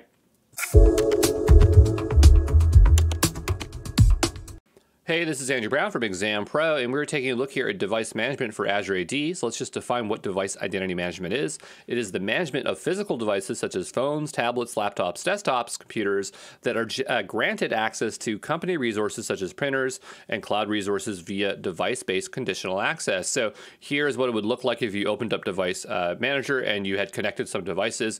Notice on the left-hand side, we got ourselves whoops, I used the highlight tool, I want the pen tool, but we have some desktops, a laptops, we could have phones in here as well, and there are different types of join types, which we'll talk about here in a moment. You could apply MDM, and we'll talk about MDM and MAM in the upcoming slides. But for companies with a distributed workforce that allows remote employees and who are allowed to use their own personal equipment, this is what we call bring your own device. So you should know BYOD. A company needs a way to protect their organization's assets, such as access to cloud resources across the devices where they have less control over the physical securities of the work environment. So device management, this stuff really ties back to the zero trust model that we talked about all the way at the start of this course. And this really illustrates how the identity is really the first security perimeter, okay? For getting devices into device management, there are three different ways. We have Azure AD registered. So this is where you have personally owned or mobile devices. You're signed in with a personal Microsoft or local account, and you'd be using things like Windows 10, iOS, Android, Mac OS. For Azure AD joined, so owned by an organization, signed in with an Azure AD account belonging to the organization. They exist only in the cloud, and you're looking at Windows 10, Windows Server 2019. For hybrid Azure AD joined, it's owned by an organization. You are signed in with Azure Active Directory, Active Directory domain services accounts belonging to the organization, and they exist in the cloud or on-premise. You're looking at Windows 7, 8.1, 10, Windows Server 2008 or newer. They're not going to ask you about all these details in the exam, but you should know broadly these three categories, and that the hybrids for hybrid, Azure AD join is for is cloud only for organizations, and this top one here is for personal. Okay.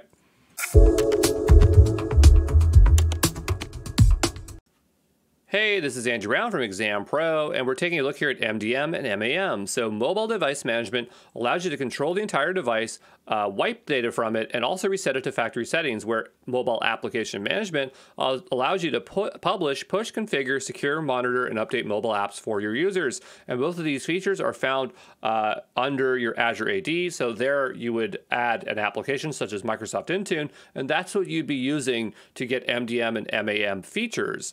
Microsoft Intune has to be, to get access to it, you have to upgrade to Azure AD Premium 2.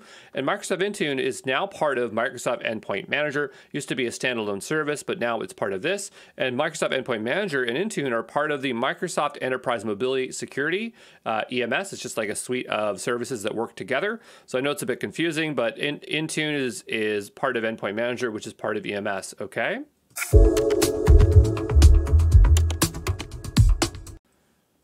So Windows Hello gives Windows 10 users an alternative way to log into their devices and application using fingerprint, iris scan, facial recognition. So these are biometrics. An authentication type with Windows Hello would include Microsoft account, Active Directory account, Azure AD, identity provider services, or something like FIDO2, which is a security key. So think YubiKey. Windows Hello PIN is backed by a trusted platform module, TPM chip. It has multiple physical security mechanisms to make it tamper resistant. The Windows Hello PIN is more secure than a standard PIN because it is tied to a specific device. So the PIN is for that device and only for that device, okay? There's two offerings here. We have Windows Hello for Business. There's a lot more details here, but I'm just going to give you the main difference. So Windows Hello is for individual consumers, and Windows Hello for Business is for business. Windows Hello uses a PIN backed by hashing, where Windows Hello uses a PIN backed by an asymmetric public and private key or certificate-based authentication. If you remember our primer, you know that a public and private key is just a lot more secure. With Windows Hello for Business, you can also use group policies, so GPO and MDM, okay?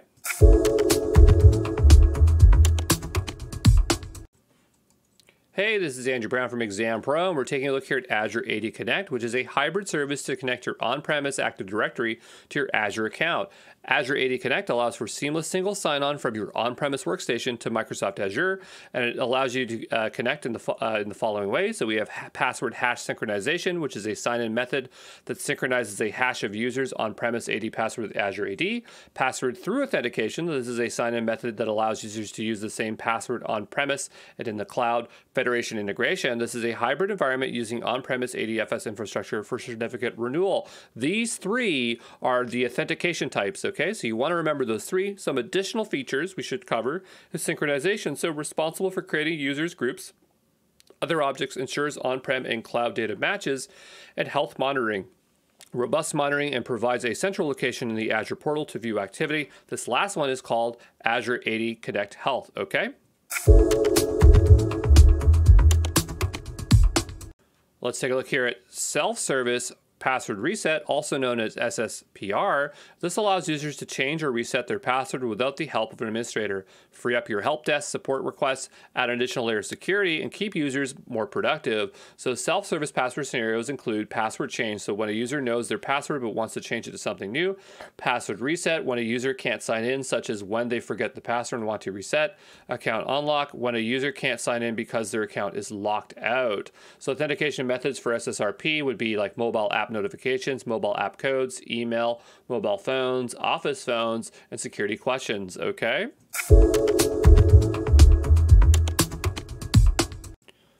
Let's take a look at a feature called Azure AD Password Protection, and to understand this, we need to know the concept of password spraying, and this is a type of brute force dictionary attack.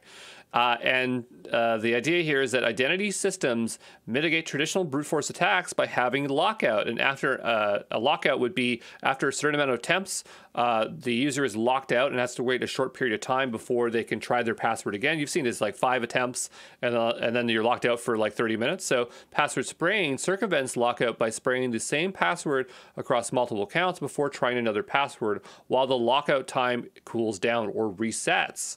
And so Azure AD Password Protection is a feature of Azure AD to protect your passwords from identity attacks such as password spray attacks.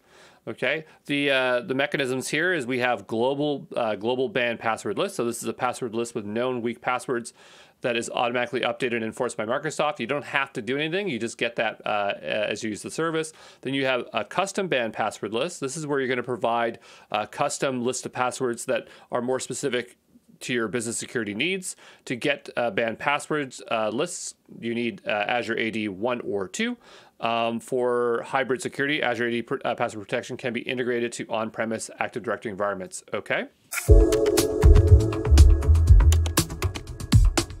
So here's just a quick list of Azure Identity Management best practices. Nothing super fun here, just a very simple list, but it's good for us to go through it so we keep these things in mind. So Azure Identity Management Access Control Security Best Practices, starting with treat identity as the primary security perimeter. This all comes back to zero trust policies, right?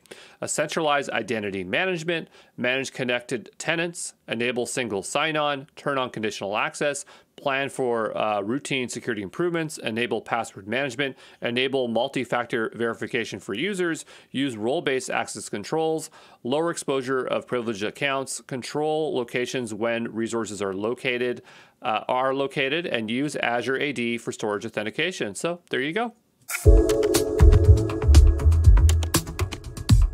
Let's talk about the concept of emergency access or break glass. So emergency access accounts prevent admins from being accidentally locked out of their Azure AD account. Okay, so you might have seen these kind of devices before. Think of like if there's a fire and there's axe behind it, you break the glass, or there's a key.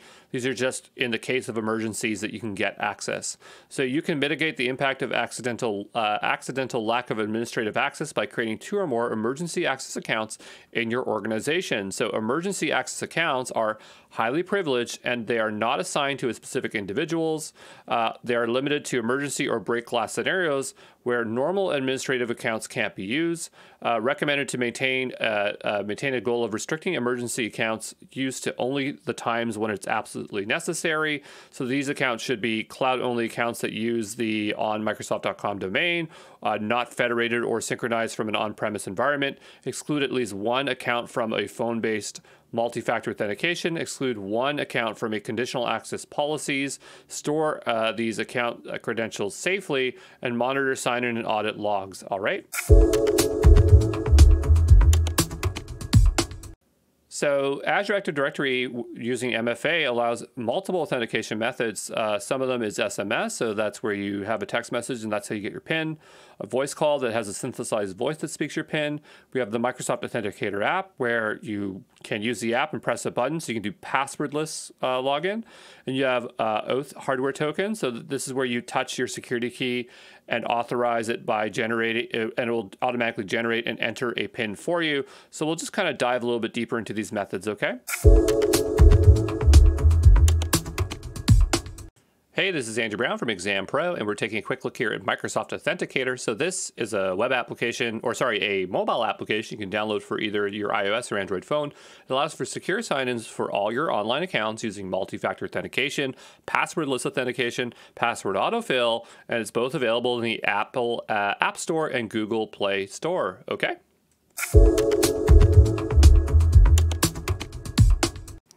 Okay, so I made my way over to the Google Play Store because I just wanted to give you a closer look at this service. It's not complicated, but if you click into here, you can kind of see what it allows you to do. So here we have a new sign-in request for your Microsoft account. So you would just say approve or deny. So this is an example of passwordless, right? You don't have to put in a password to do the MFA.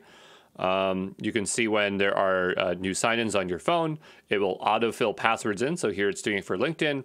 You can see you can manage multiple accounts, and it has those, the general MFA codes there. It can connect to multiple services. So you have your Outlook, your OneDrive, and Office 365 in general, or Microsoft 365. So, nothing too complicated, but you should give it an install and go because it's pretty good.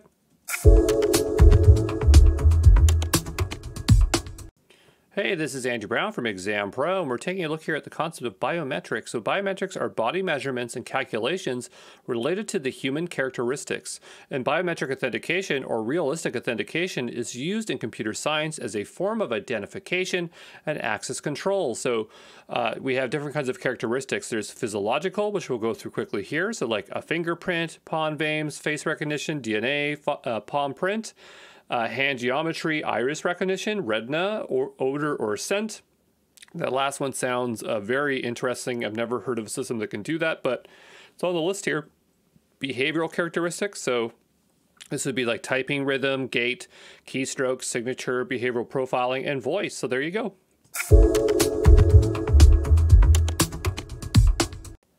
So FIDO is a fast identity online alliance. It's an open industry association whose mission is to develop and promote authentication standards that help reduce the world's over-reliance on passwords. So FIDO Alliance has published 3 sets of open specifications for simpler, stronger user authentication. The first being Universal Second Factor, so U2F, Universal Authentication Framework, so UAF, Client to Authentication Protocol, so CTAP, and CTAP is complementary to the W3C Web Authentication, so WebAuthn, and together those are known as FIDO2. So the reason we are talking about FIDO2 is this always comes down to security keys. So a security key is a secondary device used as a second step in authentication process to gain access to a device, workstation, or application. A security key can resemble a memory stick. When your finger makes contact with a button or exposed metal on the device, it will generate and autofill a security token.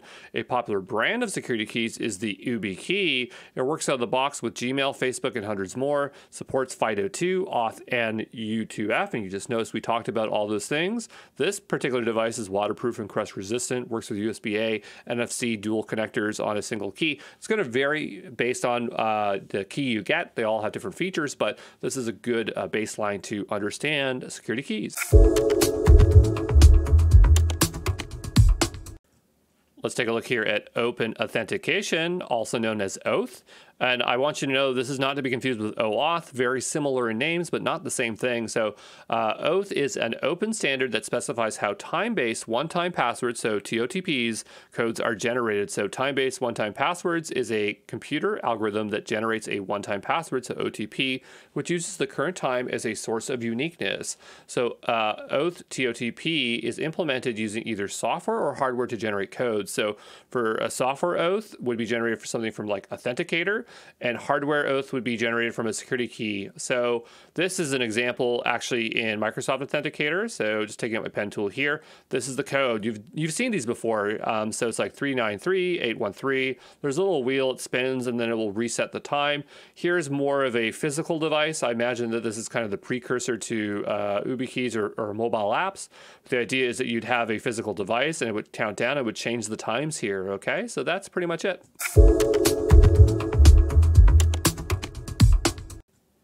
Passwordless authentication is a less frustrating authentication method than MFA, and passwordless authentication methods are more convenient because the password is removed and replaced with something you have, plus something you are, or something you know. So something you have could be Windows 10 device, phone, security key. Something you are could be a biometric such as a fingerprint. Something you know could be a PIN, or a password, right? So solutions for, well, I guess not a password, it would just be a PIN. But solutions for a passwordless authentication include Windows Hello for Business, the Microsoft Authenticator app, FIDO2 security keys. So just looking here, we have kind of a four corners here: inconvenient, high security, convenient, low security. So if we put passwords on here, generally they're very convenient. Everyone's used to using passwords. However, they don't have the highest amount of security from these other options. Sure, you can make a very strong password, but these other options are just, passwordless authentication is a lot more powerful. When you're using UFA or two-factor authentication, multi-factor authentication, it's highly secure, but the issue with this is that it can be kind of a pain to pull out your phone to get that OTP, that one-time password, in order to complete that second step. So passwordless authentication is both highly secure and convenient, okay? Hey, this is Andrew Brown from Exam Pro, and we're taking a look here at Azure AD Conditional Access, which provides an extra layer of security before allowing authenticated users to access data or other assets. So conditional access is implemented through conditional access policies, and a conditional access policy analyzes signals. So signal could be user, location, device, application, real-time risk. We'll talk about that in the next slide, all the types of signals there are. And the idea is you need to verify every access attempt via access control. So you might have require MFA, block or allow. So just a visual here, I got this graphic from the Microsoft documentation. The idea is you have your signals, so user and location, application, real-time risk, devices, and here we have our verification steps, right, to get access to our apps and data. So let's take a quicker or a closer look at signals. So signals is metadata associated with an identity attempting to gain access. And so some examples, or actually I guess the full list of signals that are possible with conditional access, starting with users or group membership. So policies target specific users and groups, including admin roles, giving admins fine-grained control over access. Then you can have signals that are named location or IP location information. So that's a range of IPs used when making policy decisions. So admins can opt to block or allow traffic from an entire country IP range as an example. For devices, users with devices of specific platforms or marked with a specific state can be used. For applications, users attempting to access specific applications can trigger different conditional access policies. Real-time sign-in risk detection. So Signal's integration with Azure AD identity protection allows conditional access policies to identify risk sign-in behavior, and policies can then force users to perform password changes, MFA authentication to reduce the risk level, or block or they're blocked from access until administrator takes manual action. Then you have your cloud apps or cloud actions. So cloud apps or actions can include or exclude cloud applications or user actions that will be subject to policy. Then there's user risk. So from customers with access to identity protection, user risk can be evaluated as part of a conditional access policy. User risk represents the probability that a given identity or account is compromised. User risk can be configured for high, medium, or low probability. Let's talk about common decisions. So these define the access control that define what level of access based on the signal information. And so this is when we were talking about that verifying steps. These are those common decisions. So we have block access, so most restrictive decision. Then you have grant access. And so this is the least restrictive decision, but still requires one or more of the following options. So require MFA, require device to be marked as compliant, require hybrid Azure AD joined device, require approved client app, require app protection policy. Okay, so there you go.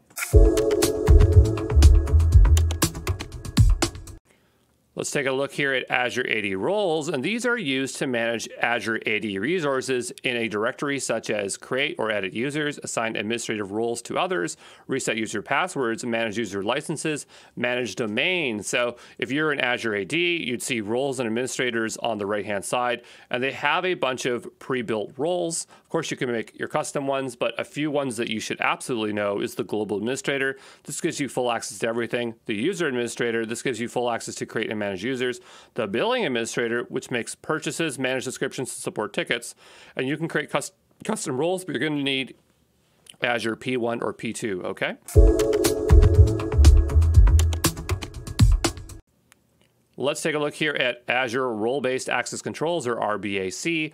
So the idea here is that you have a security principle that represents the identities requesting access to Azure resources. So that could be a user who has an individual profile in Azure AD, a group of users created in Azure AD, a service principal, and this is a security identity used by applications or services to access specific Azure resources, or managed identity, an identity in Azure AD that is automatically managed by Azure. So another thing that matters when we're talking about role-based access controls is we have to determine the scope. And so the scope is the set of resources that access for the role assignment applies to. So scope access controls at the management description or group level, right? So you can apply it at this level, at the description level, or the resource group level, just so you know, okay? The role definition is a collection of permissions. A role definition lists the operations that can be performed, such as read, write, and delete. Roles can be high level, like owner-specific, like virtual machine reader. And Azure has built-in roles, and you can define your own custom roles. So the ones they have built in is owner, contributor, reader, user, admin, access. And these are the four fundamental built-in roles that Azure has. So identity governance for Azure AD allows you to balance your organizational security versus employee productivity. And that ensures the right people have the right access to the right resources. So Azure AD and Enterprise Mobility Plus security features allow you to mitigate access risks by protecting, monitoring, and auditing access to critical assets. So identity governance gives organizations the ability to do the following: govern the identity lifecycle, govern the access lifecycle, secure privileged access for administration. Identity governance addresses these four questions. So which users should have access to which resources? What are those users doing with that access? Are there effective organizational controls for managing the access?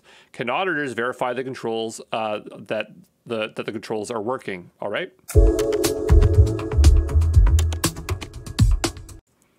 So human capital management, also known as HCM, is the practice of managing people as resources within an organization. So an HCM system is an application that provides administrative and strategic support around human resources. So for admins, that's payroll, benefits, employee self-service portals. For strategic, we're talking about workforce planning, competency management, performance management, time and expense management, education and training, recruitment, onboarding, organizational visualizations. And so some HCM systems out there would be SuccessFactors from SAS, the SAS HCM. For some reason, they had original service, and then I guess they have a newer version of the service. Workday, Oracle eBusiness Suite, Oracle PeopleSoft. Same thing we're seeing with SAP, where they have two. Sage People, and I don't know how to pronounce it, but we'll say Uzio.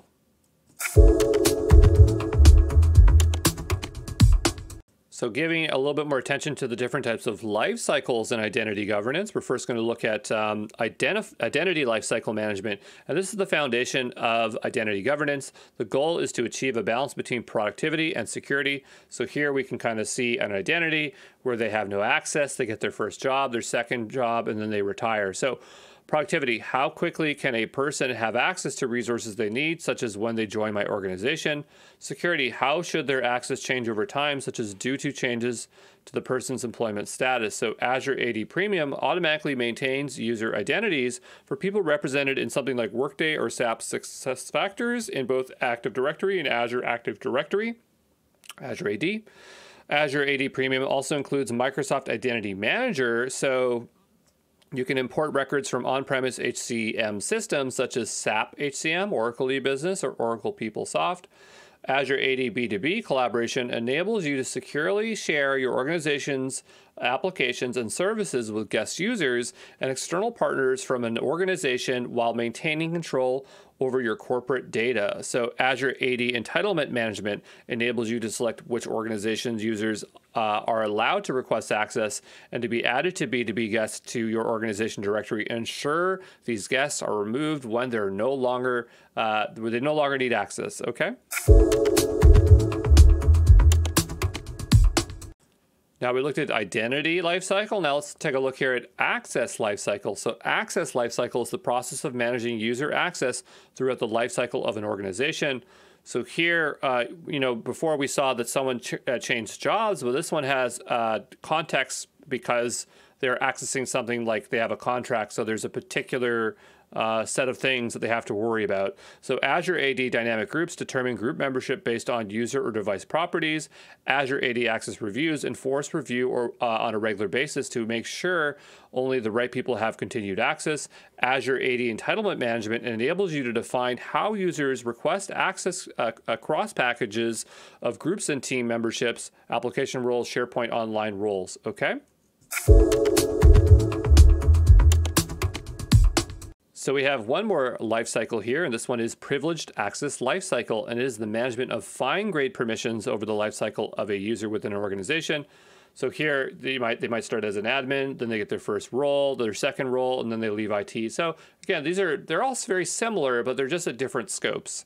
So Azure AD Privileged Identity Management, so PIM, provides additional controls to securing access rights for resources across Azure AD, Azure, and other Microsoft online services.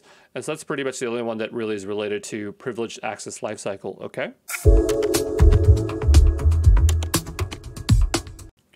So entitlement management is a feature of Azure AD, and it is for identity governance feature that enables organizations to manage identity and access lifecycle at scale by automating access request workflows, access assignments, reviews, and expiration. So entitlement management is a feature of Azure AD Premium 2. It takes and just to kind of give it a more simplified understanding of what the service does, you take a bunch of resources, bundle them into an access package, then apply it to internal or external users that for a specific range of time get just-in-time access. So you accomplish this by creating a project, catalog, and access package. So what is a project inside of entitlement management? Well, it's a logical container for your catalog and access packages. You have a catalog, so resources are assigned to the project. And resources could be things like groups and teams, applications, SharePoint sites. Talking about access packages here, an access package is a bundle of all the resources with the access a user needs to work on a project or perform their task. Access packages are used to govern access for your internal employees and also users outside your organization. Access packages also include one or more policies. A policy defines the rules or guardrails for assignments to access packages. For access packages, you can manage group memberships, cloud app access and access rights, SharePoint online sites, organizational and technical roles. So Privileged Identity Management, or PIM, is an Azure AD service enabling you to manage, control, and monitor access to important resources in your organization.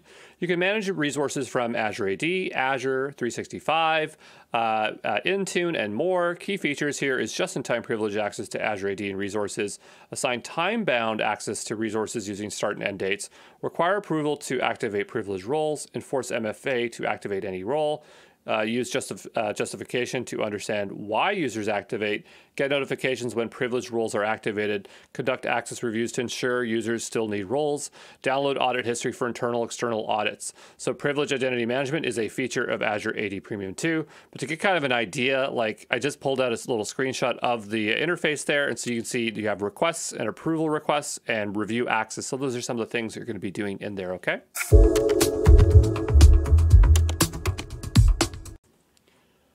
So identity protection is a feature of Azure AD at the P2 level that you can use to detect, investigate, and remediate, export for future analysis identity-based risks. So Microsoft analyzes 6.5 trillion signals per day to identify and protect customers from threats. And so identity protection notices things like risky users, risky sign-ins, and risky detections. So here's an example. I know the image is blurry, but it was hard for me to procure an image for you. But this example shows newly risky sign-ins detected over a period of time. And so then there might be these cards here that will show you, who are the high-risk users, the high-risk sign-ins, the identity score, things like that, okay?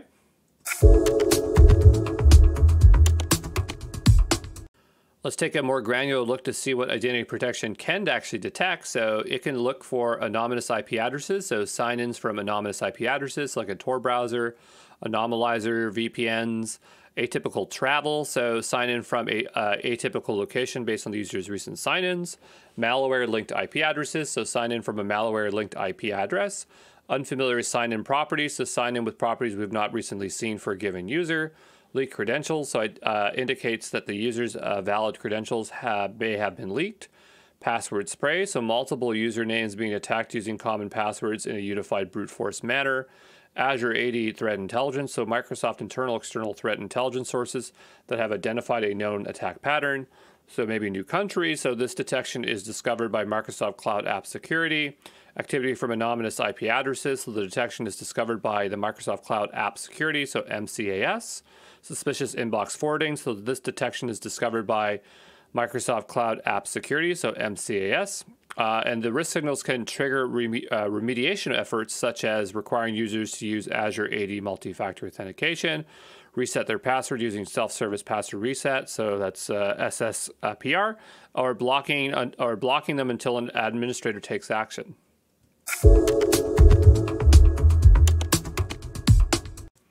Let's take a look here at investigation for identity protection. So identity protection categorizes risks into 3 tiers, low, medium, and high.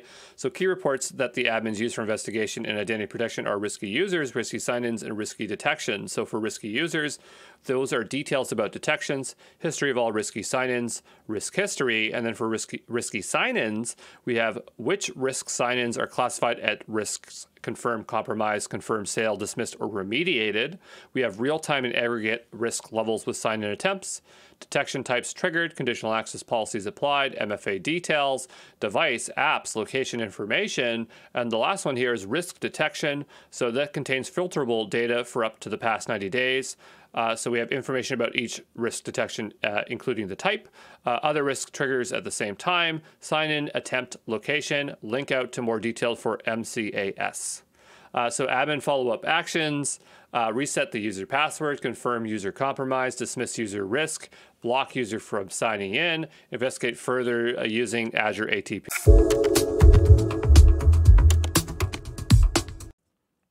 So network security groups filter network traffic to and from the Azure resource in a VNet. And so an NSG is composed of many security rules. And so here's an example of setting an inbound security rule. And each security rule has the following properties. So you can give it a unique name, which is all the way at the bottom there. You can set the source or destination. So you're going to set an IP address, CIDR block, service tag, application group, things like that. Then you set the port range. So it could just be port 80. It could be all ports where it shows an asterisk. It could be a range of ports. You're going to set the protocol. So you got TCP, UDP, ICMP. You set the action, whether it's allowed or denied. And then you set the priority, which is a number between 100 and 4096. And we have 2 types of security rules. We got inbound rules, which applies to traffic entering the NSG, and outbound rules that apply to traffic leaving the NSG. let's take a look at some of the default security rules that NSG sets for you. So when you create an NSG, you're going to have some created for you by default, and that's going to be for outbound rules and inbound rules. So for inbound rules, you're going to be able to accept any virtual networks into your through the NSG. It's going to allow Azure Load Balancer to make its way in, and it's going to deny everything else. All right. Then for your outbound rules, it's allowed to go to any other virtual network. It's allowed to make its way out to the internet, and then everything else is denied. So there you go. Let's take a look here at the logic for security rules, and there's a lot of logic here, so we'll work our way through it. And unfortunately, there's no fun way to visualize this, so we just got to work through the text. So you may not create 2 security rules with the same priority and direction. You can have 5,000 NSGs per subscription and 1,000 NSGs rules per NSG. For priority, rules are processed in priority order with lowest number processed before the higher number. And network security groups rules are evaluated by priority using a 5-tuple information to allow or deny traffic based on source ports, destination ports, and protocol. Honestly, I don't know what they mean by that. And I couldn't make any sense. It's in the documentation, so I'm just showing it to you here. Then there's flow records. They don't exactly explain what they are, but I assume the idea is that when a request flows through the NSG, they're attaching additional information to it. So the flow record allows a network security group to be stateful. A flow record is created for existing connections. Communication is allowed or denied based on the connection state of the flow record. And so let's talk about statefulness. So if you specify an outbound security port, you don't need to set the inbound port since it will be set for you. You only need to specify an inbound security rule if the communication is initiated externally. And the opposite is also true. If inbound traffic is allowed over a port, it's not necessary to specify an outbound security rule to respond to traffic over the port. And the reason I know this, when another port is set with another one, that's when it's stateful. If it didn't do that, then it would be considered stateless. But it's stateful. Let's talk about interruption. So existing connections may not be interrupted when you remove a security rule that enabled the flow. And traffic flows are interrupted when connections are stopped and no traffic is flowing in either direction for at least a few minutes. So there's the rules. There are a lot of stuff there. Honestly, I won't even remember 90% of this stuff, but I just wanted to go through it with you. So there you go.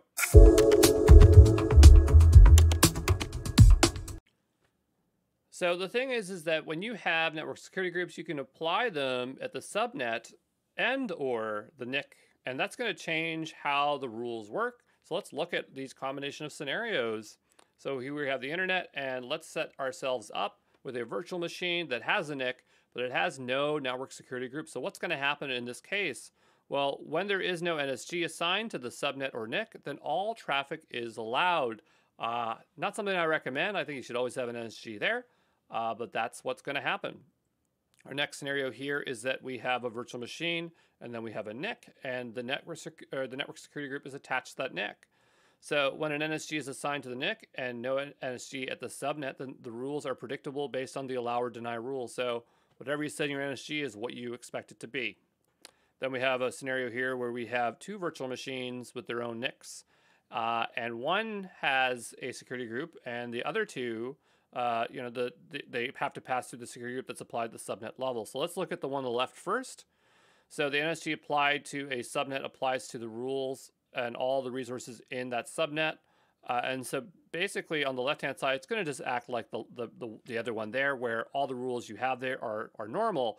But the last one is the interesting use case, because if the first thing is the first NSG rules are evaluated at the subnet, and then the rules in the NIC are evaluated. So the thing is that if you want port 80 to be open, you actually have to open it on both.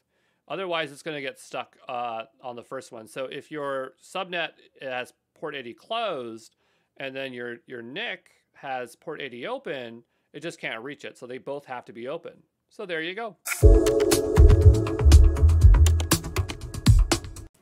Hey, this is Andrew Brown from Exam Pro, and we're looking at the Azure Network Security Group cheat sheet. So NSGs filter network traffic to and from Azure Resources VNet.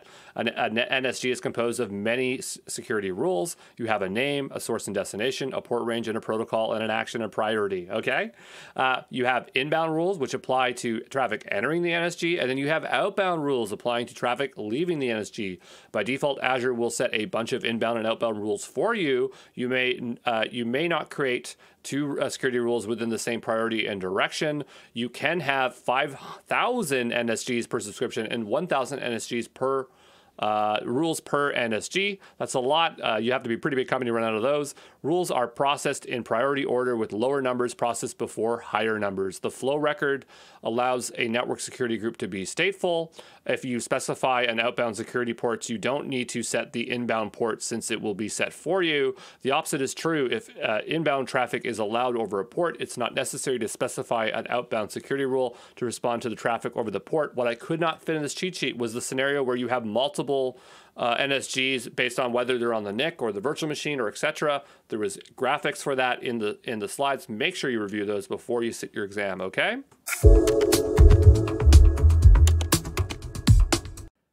Azure Firewall is a managed cloud-based network security service that protects Azure VNet's resources, and it's a fully stateful firewall as a service, so you're going to get built-in high availability and unrestricted cloud scalability. And what you can do is essentially create, enforce, and log application network connectivity policies across subscription and virtual networks.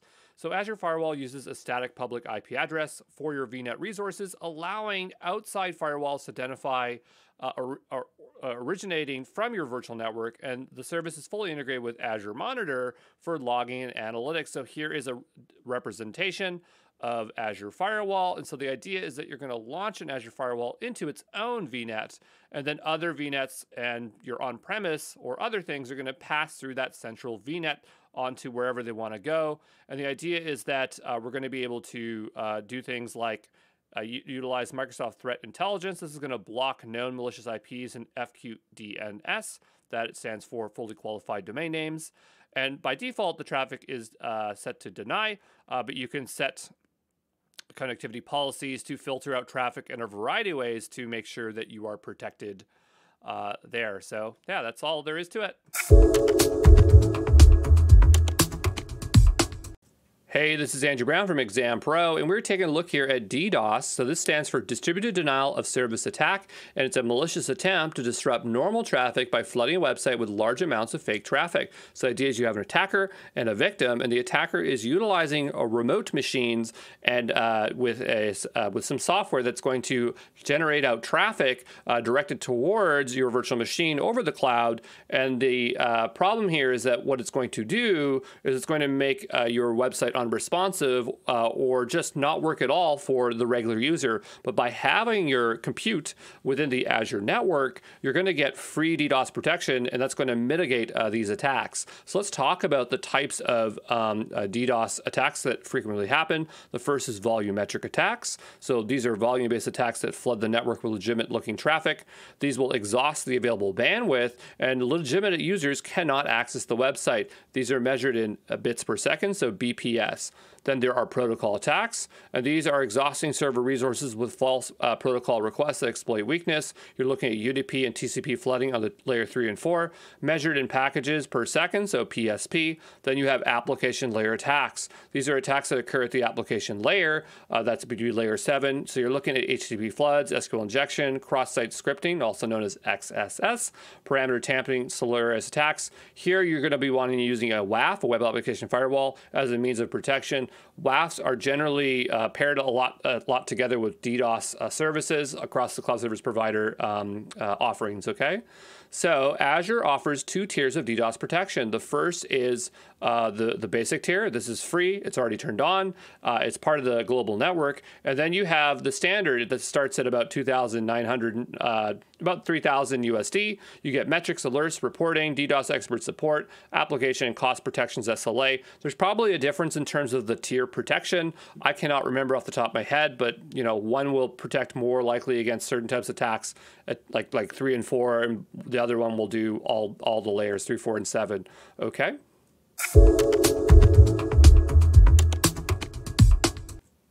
Hey, this is Andrew Brown from Exam Pro, and we're taking a look here at Azure Bastion, which is an intermediate hardened instance you can use to connect to your target server via SSH or RDP. An easier way to think of it is just a machine that sits between you and your server to give you an additional layer of security. So it will provision a web-based RDP client or SSH terminal, and some devices just cannot run the RDP client. So this is where a Google Chromebook is really great fit for Azure Bastion, because this would be the only way you'd be able to do it is through Azure Bastion. So when you want to make a Bastion, you'll have to create its own subnet with a very particular name. But some of the key features here of Bastion is RDP and SSH directly into Azure Portal, remote session over TLS and firewall transversal, no public IP required on the Azure VM, no hassle managing NSGs, protection against port scanning, protection against zero-day exploits, hardening in one place only. So yeah. Now, if you want to connect to a Windows server, you would have to use RDP, and you'd have to have the Bastion in the same VNet. You just enter in your username and password as you normally would if you did RDP. So RDP is remote desktop protocol, and the idea is that you just log in, and now it's like you're using a Windows machine. Then you have SSH, which is for Linux. And so the idea here is you'd have your SSH private key and password that you'd set when you create your VM. And when you want to hit connect, you just provide either your password or the private key, and now you're in your server. So that's as simple as Azure Bastion is.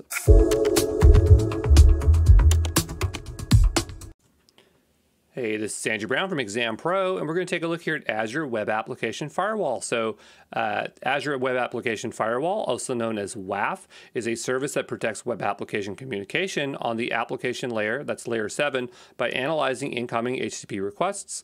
WAF for cloud providers are generally attached to load balancers, API gateways, or CDNs. So here's kind of a visual that I got from the docs, but the idea is you have your request. It's going to go into your application load balancer. The WAF is attached to the load balancer. It's going to decide whether it's allowed to go through or not. So it's kind of a bit of a gatekeeper there, okay? So Azure WAF can be attached to the Azure Application Gateway, Azure Front Door, which is a CDN, Azure Content Delivery Network, which is a different kind of CDN. And so the idea here is that Azure WAF uses core rule sets, CRS, by OWASP to protect against common vulnerabilities. If you've never heard of OWASP, they stand for Open Web Application Security Project. And basically it's an organization, a nonprofit organization, and they have all these resources on how to protect against different types of threats. And they have basically this top 10 list of vulnerabilities. So that's probably what they're using here. But anyway, so a WAF policy allows you to apply managed rules, so the Azure Managed OWASP rules, and custom rules. So there you go.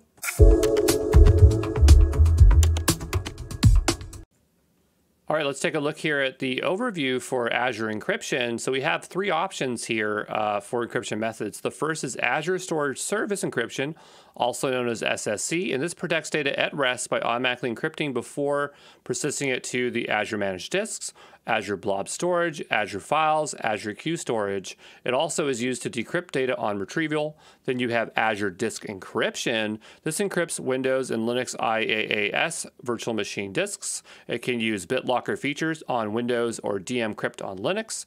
Then you have transparent data encryption, TDE, which we'll talk about here in a moment. All right, so there are two available encryption options for Azure Managed Disks. The first is Server-Side Encryption, SSE, and Azure Disk Encryption, ADE. So for server-side encryption, it provides encryption at rest and safeguards your data to meet your organizational security compliance commitments. It's enabled by default for all the managed disk snapshots and images, except for temporary disks, which are not encrypted by server-side encryption unless you enable encryption at the host level. So keys can be managed two ways. You have platform managed keys, Azure manages your keys, or customer managed keys. So you manage your keys. Then you have Azure Disk Encryption, ADE. This allows you to encrypt the OS and data disks used by infrastructure as service VMs. So for Windows, you're going to be using BitLocker, and for Linux encryption, you're going to be using DMCrypt. So there you go. So transparent data encryption, also known as TDE, encrypts data at rest for Microsoft databases. TDE can be applied to SQL Server, Azure SQL Database, Azure Synapse Analytics, and TDE does real-time I/O encryption and decryption of data and log files. Encryption uses a database encryption key, also known as a DEK. Database boot record stores the key for availability during recovery. The DEK is a symmetric key, so same cryptographic key for both the encryption or plain text cipher. Just an example there so you understand. So the steps to apply TDE to database: create the database master key, create a certificate to support the TDE, create the database encryption key, enable TDE on the database. So you just turn it on and there you go. Let's take a look here at Azure Key Vault, which helps you safeguard cryptographic keys and other secrets used by cloud apps and services. So you have secrets management, so store and tightly control access to tokens, passwords, certificates, API keys, and other secrets. Key management, create and control the encryption keys used to encrypt your data. Certificate management, easily provision, manage, and deploy public and private SSL certificates for use with Azure and internal connected resources. And HSM, so secrets and keys can be protected either by software or a hardware one, which would be FIPS 140-2 level 2 validated HSM. So when we're talking about HSM, this is a hardware security module. It's a piece of hardware designed to store encryption keys. So there's one, and they're really darn expensive. You wouldn't want to buy one outright. It's a lot better if you just kind of borrow one from the cloud. And this all goes along with the Federal Information Processing Standard, FIPS.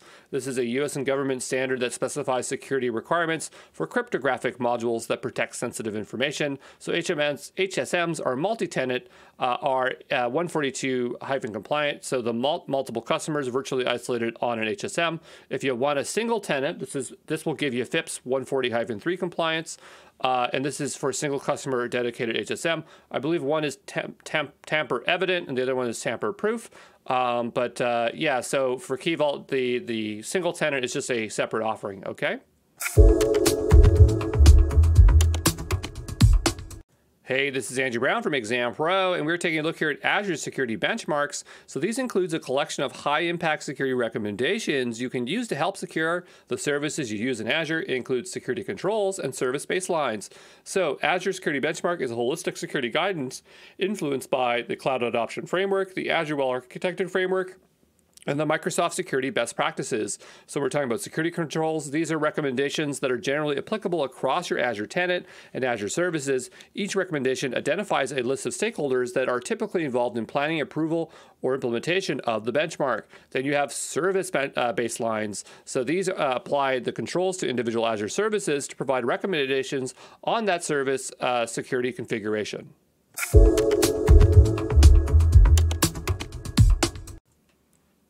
Let's take a look here at Azure Security Center, and this is a unified infrastructure security management system. It strengthens the security posture of your data centers, provides advanced threat protection across your hybrid workloads in the cloud. So here is what it looks like. And the idea here is that you have a regulatory compliance dashboard that shows you your compliance posture for a set of supported standards, regulations based on continuous assessment of your Azure environment. So the compliance policies currently supported are the Azure Security Benchmark, PCI DSS, ISO 27001, SOC TSP. So here you would see a compliance policy, and you can see that it has 32 out of 40 past controls. If you drill down, you could see those controls in detail. Then there's the security score. So Security Center continually assesses your resources, descriptions, and organization for security issues. It then aggregates all the findings into a single score. So you can tell at a glance your current situation. So the higher the score, the lower the identified risk level. So there you go. You can see this one is at holding at an 80%. The security score helps with understanding your current security situation, efficiently and effectively improving your security. The security controls within Azure Security Center are used to calculate the overall score. So security controls are recommendations of actionable security items that will help improve your overall security score. So there you go. Hey, this is Andrew Brown from Exam Pro, and we're taking a look at Azure security benchmarks. And if you feel like you're having deja vu, it's because I covered this earlier in the course, but I wanted to give it a little bit more attention here, so I described it in an alternate way here and digged a little bit deeper, all right? So before we can answer what the security benchmark is, let's describe what a security baseline is. So a security baseline is a set of minimum security controls defined for low-impact information systems, moderate-impact information systems, and high-impact information systems. So security baselines for Azure focus on cloud-centric control areas, and these controls are consistent with well-known security benchmarks such as described by the Center of Internet Security, CIS.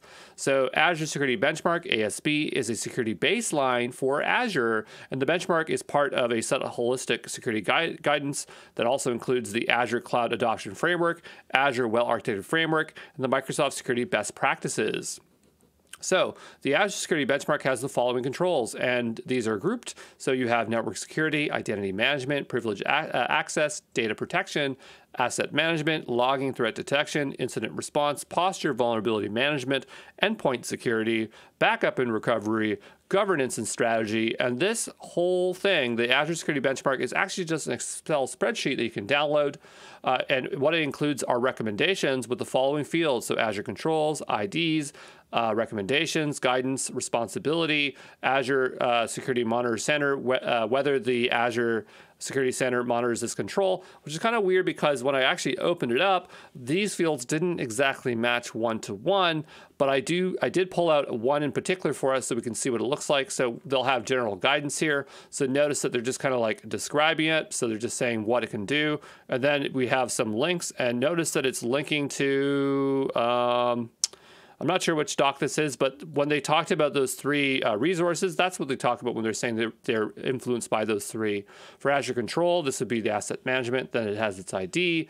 Then there are CIS controls, so like these, or NIST controls. So the idea is they're saying like, yeah, we have this control in our system, but they map over to these well-known ones so you know you can trust them.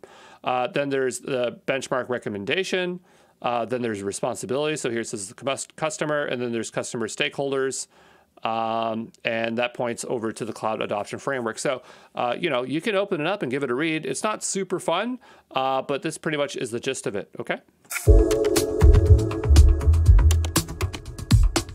Hey, this is Andrew Brown from Exam Pro, and we are taking a look here at Azure Defender. So Azure Defender provides advanced protection for your Azure and on-premise workloads, and Azure Defender can be found in the Azure Security Center. So within the Security Center, there'll be a tab called Azure Defender, and that's the way you find it. So Azure Defender is composed of coverage, security alerts, insights, and advanced protection. So talking about coverage, it allows you to see the resource types that are in your subscription and eligible for protection by Azure Defender. So here, take note that we can see things like virtual machines, Kubernetes services, container registry, app services, SQL VMs, key vaults, SQL servers, and storage accounts. For security alerts, they describe details of the affected resources such as remediation steps, and in some cases, an option to trigger a logic app in response. So here you can kind of see security alerts over time. Then there are insights. This is a rolling pane of news, suggested reading, and high priority alerts that give security centers insights into pressing security matters that are relevant to you and your subscription. For advanced protection, within Defender are additional security features that is driven by analytics. So VM vulnerability assessments, just-in-time VM access, adaptive application control, container image scanning, adaptive network hardening, SQL vulnerability assessment, file integrity monitoring, network map, IoT security. And so down below, you can see all these options here, whether they're turned on or not. We'll take a look at network map here in a moment. So scope of Azure Defender. So it has a lot of different plans for specific Azure resources. So we have Azure Defender for servers, app service, storage, SQL, Kubernetes, container registry, key vault, resource manager, DNS, open source relational databases. And when you turn on Azure Defender, all plans are activated. We saw that under the advanced protection tabs. Then just to kind of highlight network map, because this one's really cool, it's a network map that provides a graphical view with security overlays giving you recommendations and insights for hardening your network resources. So using the map, you can see the network topology of your Azure workloads, connections between your virtual machines and subnets, and the capabilities to drill down from the map into a specific resources and the recommendations of those resources. Then just the last thing I want to touch on here is hybrid cloud protection. So Azure Defender can protect VMs residing in other cloud service providers such as AWS and GCP via Azure Arc. So Azure Arc, if you've never heard of it, is a control plane that can manage compute resources across cloud service providers on premise and at the stage or at the edge. And so for infrastructure, you'll notice that it can handle VMs, Kubernetes clusters, SQL servers, and Azure Stack HCIs. Hey, this is Andrew Brown from Exam Pro, and we are taking a look here at Azure Sentinel. So Azure Sentinel is a scalable cloud-native security information event management, so SIEM, and a security orchestration automated response, so SOAR. So Azure Sentinel delivers intelligence, security analytics, and threat intelligence across the enterprise, providing a single solution for alert detection, threat visibility, proactive hunting, and threat response. So here's the big old wheel that Azure Sentinel likes to use to describe it. And what's cool about this offering is it's both an SIEM and a SOAR, so you don't have to have two separate services. Talking about collect first, so collect data at cloud scale across all users' devices, applications, and infrastructure, both on-premise and in multiple clouds. Detect previously undetected threats and minimize false positives using Microsoft Analytics' unparalleled threat intelligence. Investigate threats with artificial intelligence and hunt for suspicious activities at scale, tapping into years of cybersecurity work at Microsoft.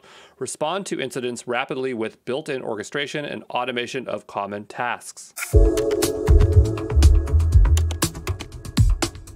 Let's take a look at what Azure Sentinel can actually ingest from other data sources. So we have a number of connectors here, such as Microsoft 365 Defender, Office 365 or Microsoft 365, that's how they like to call it now, Azure AD, Microsoft Defender for Identity, Microsoft Cloud App Security, and common event formats would be syslog, REST API, Windows Event Logs, common event format, so CEF, and Trusted Automated Exchange for Indicator Information, or also known as TAXI. Let's take a look here at Azure Workbooks, and this is really a feature of Azure Monitor, but Azure Sentinel allows you to create workbooks really easily. So workbooks provide a flexible canvas for data analysis and creation of rich visual reports within the Azure portal. They allow you to tap into multiple data sources from across Azure and combine them into unified interactive experiences. It tells a story about the performance and availability about your applications and services. So here's a big funny graph, and here's another one, but the idea is that these are kind of like living documents where you can visualize monitoring stuff with like written text and visuals. So workbooks are temporary workspaces to define a document-like format with visualizations intertwined to help investigate and discuss performance. If you've ever used Jupyter Notebooks, it's kind of similar, but for logging.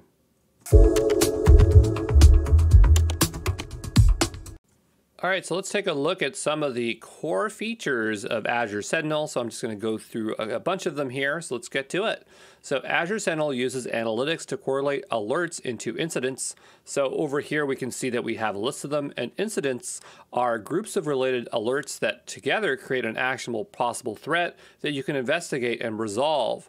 Then there's automation and orchestration. So with Sentinel, you have solutions that provide a highly extensible architecture that enables scalable automation as new technologies and threat emerge. And this is just using Azure Logic Apps. So it's a great way of not having to use any code, but you can chain things over into different services. And they have over 200 connectors. So there's a lot you can do here. For investigations, the investigation tools help you understand the scope and find the root cause of a potential security threat, and you can choose an entity on the interaction graph to ask interesting questions for a specific entity and drill down into that entity and its connections to get to the root cause. So that's root cause analysis. Should have wrote that in there for you. For hunting, So Azure Sentinel's powerful hunting search query-based tools is based on the Mitre framework. Now you know why I covered that earlier, which enables you to proactively hunt for security threats across your organizational data sources before an alert is triggered. After you discover which hunting query provides high-value insights into the possible attacks, you can create custom detection rules based on your query and surface those insights as alerts to your security incident responders. While hunting, you can create bookmarks from interesting events, enabling you to return them later, share them with others, and group them with other correlating events to create compelling incident investigations. So there you go. So just a quick description here of Azure Sentinel pricing. So it has two pricing models: capacity reservation. This is billed a fixed fee based on the selected tier, enabling a predictive total cost for Azure Sentinel, and pay as you go. So billed per gigabyte for the volume of data ingested for analysis in Azure Sentinel and stored in Azure Monitor Log Analytics Workspace. Hey, this is Andrew Brown from Exam Pro, and we are looking at Microsoft 365. So it was formerly known as Office 365, but you'll see me refer to it as Office 365 because everyone's used to that. But it is a suite of business software packaged as a SaaS offering. So there are a bunch of services. You probably recognize quite a few of them, and you can access it at the portal.office.com. Most notable services would be SharePoint, so that's a site collaboration shared company document drive. Outlook, that's an email service. Word processor, which is Word. PowerPoint, that's slideshows. Excel, that's spreadsheets. Teams, collaboration app for your organizations, similar to Slack. So there you go.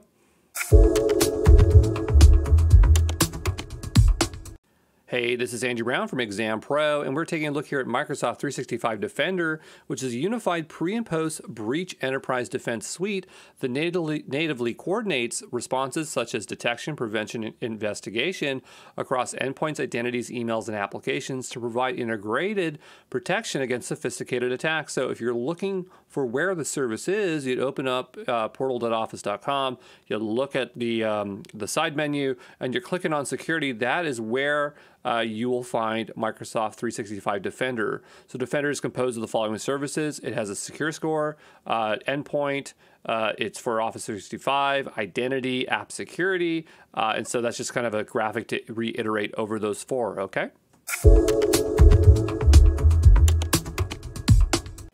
So within Microsoft 365 Defender, you get a secure score, and this is a representation of your organization's security posture and your opportunity to improve it via improvement action. So this is very similar to Azure Defender's secure score. They just have a few, slightly different terminology to make it a little bit more company friendly, people that aren't developers. But over here we have the secure score, and then you see the improvement actions. Looks very similar to what we saw before.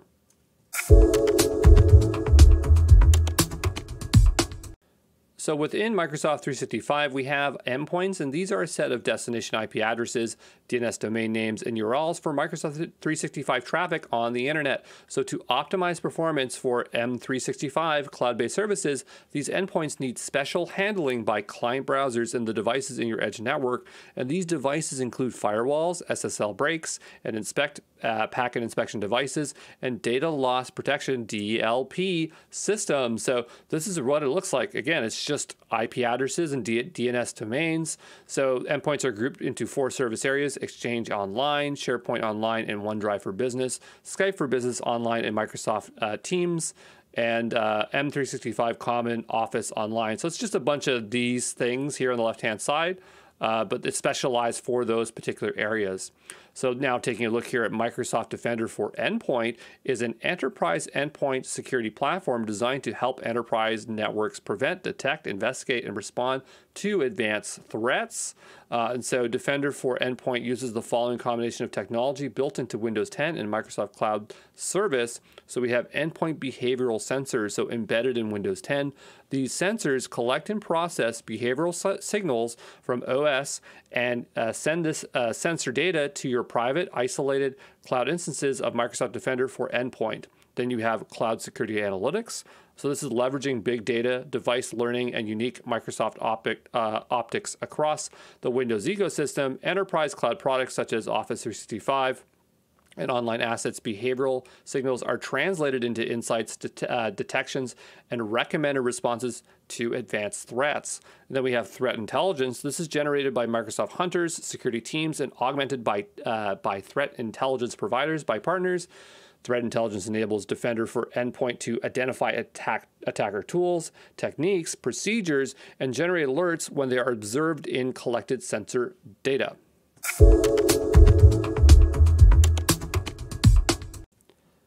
So within Microsoft 365 Defender, you have security reports, and these are general security dashboards about security trends for M365 identities, device, and apps. Information is organized into cards on the dashboard. So you have identities, where we'll have users at risk and global admins. Then you have devices, so devices at risk, device compliance, devices with active malware, types of malware on devices, malware on devices, devices with malware detection, users with malware detection. Then you have apps which have risk levels. And so all of this information can be reorganized. So right now we have identities, devices, and apps, but we could also have risk detection threads and configuration health. So just to kind of tell you a little bit more here, it's just imagine you have a bunch of these cards and they're broken down by all these categories here, so you can have a bird's eye view of what's going on, okay? One particular report that is interesting to show you is the Office 365 Exchange one. So this is email collaboration reports. So it just kind of gives you statistics over time. So that's if you were to drill down into a particular type of report here. And so you can kind of see things like, you know, spam detection over time, spoof detection, things like that, okay?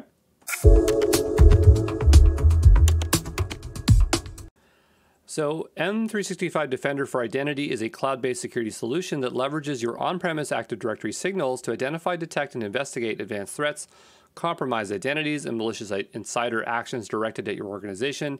It detects advanced attacks in hybrid environments to monitor users' entity behaviors and activities with learning-based analytics, protect user identities and credentials stored in Active Directory, identify and investigate suspicious user activities and advanced attacks throughout the kill chain, provide clear incident information on simple timeline for fast triage. I had the hardest time trying to find any kind of screenshot for this, and I just kind of gave up.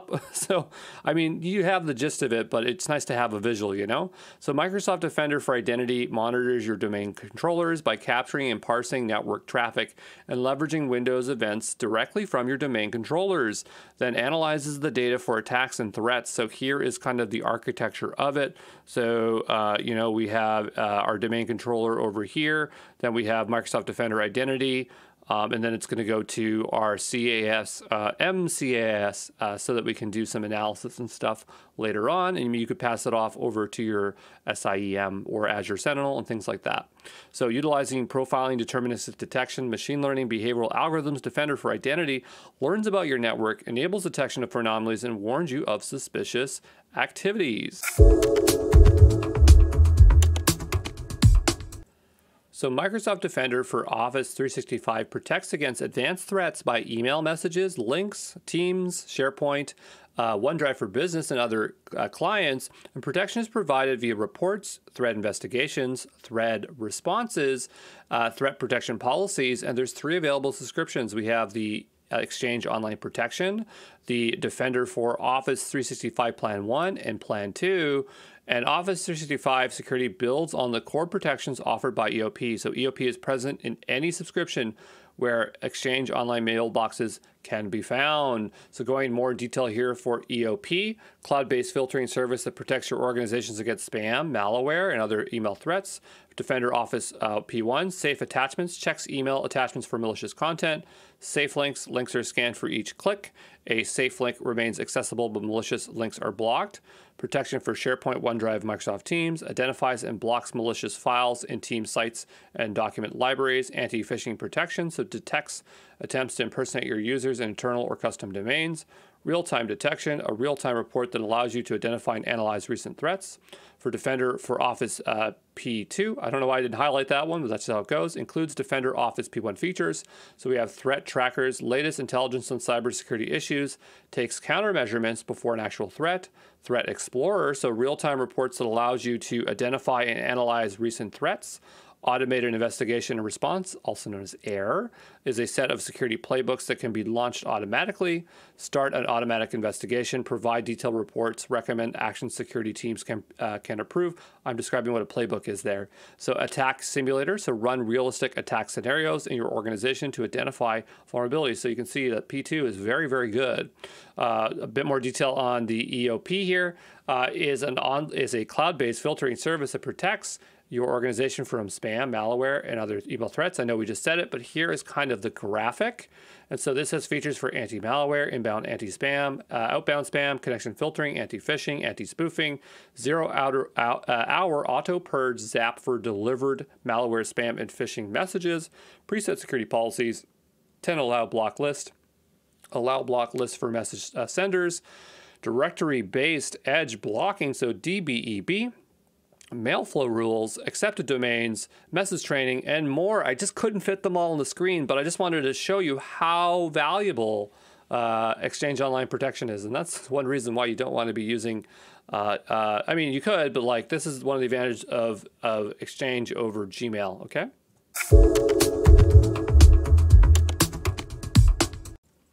So Microsoft Cloud App Security, MCAS, is a cloud access security broker, so CASB, that sits between the user and the cloud service provider to gateway access in real time to cloud services. If you're getting tired of the initialisms, so am I, because there's just so many. MCAS is built on top of the 4 principles of the Microsoft Cloud App Security Framework: discover and control the use of shadow IT, so identify cloud apps, IaaS, PaaS, services used by your organization, investigate usage patterns, assesses and risk levels and business readiness for more than 16,000 SaaS apps against more than 80 risks, starts managing them to ensure security and compliance. Then you have protect your sensitive information anywhere in the cloud, understand, classify, protect the exposure of sensitive information at rest, leverage out the box policies and automated processes to apply control in real time across all cloud apps. Protect against cyber threats and anomalies to detect unusual behavior across cloud apps, to identify ransomware, compromise users or rogue applications, analyze high-risk usage, and remediate automatically to limit the risks to your organization. Assess the compliance of your cloud apps. So assesses if your cloud app meets relevant compliance requirements, including regulatory compliance and industry standards, prevent data leaks to non-compliant apps, and limit access to regulated data. More information. We're not done. Cloud app security integrates visibly with your cloud by using cloud discovery to map and identify your cloud environment and the cloud apps using your organization. So just take note over here. Okay, sanctioning and unsanctioning apps in your cloud, using easy to deploy app connectors that take advantage of provider APIs for visibility, governance of your apps that you connect to, using conditional access, app control protection to gain real-time visibility and control over access and activities within your cloud apps, helping you have continuous control by setting and then continually fine-tuning policies. Office 365 Cloud App Security is a subset of Microsoft Cloud App Security, so there is a variant here for us, and this has threat protection based on user activity logs, discover shadow IT for apps with similar functionality to Office 365 offering. Yeah, get this for no extra cost if you have Azure Premium 1, okay?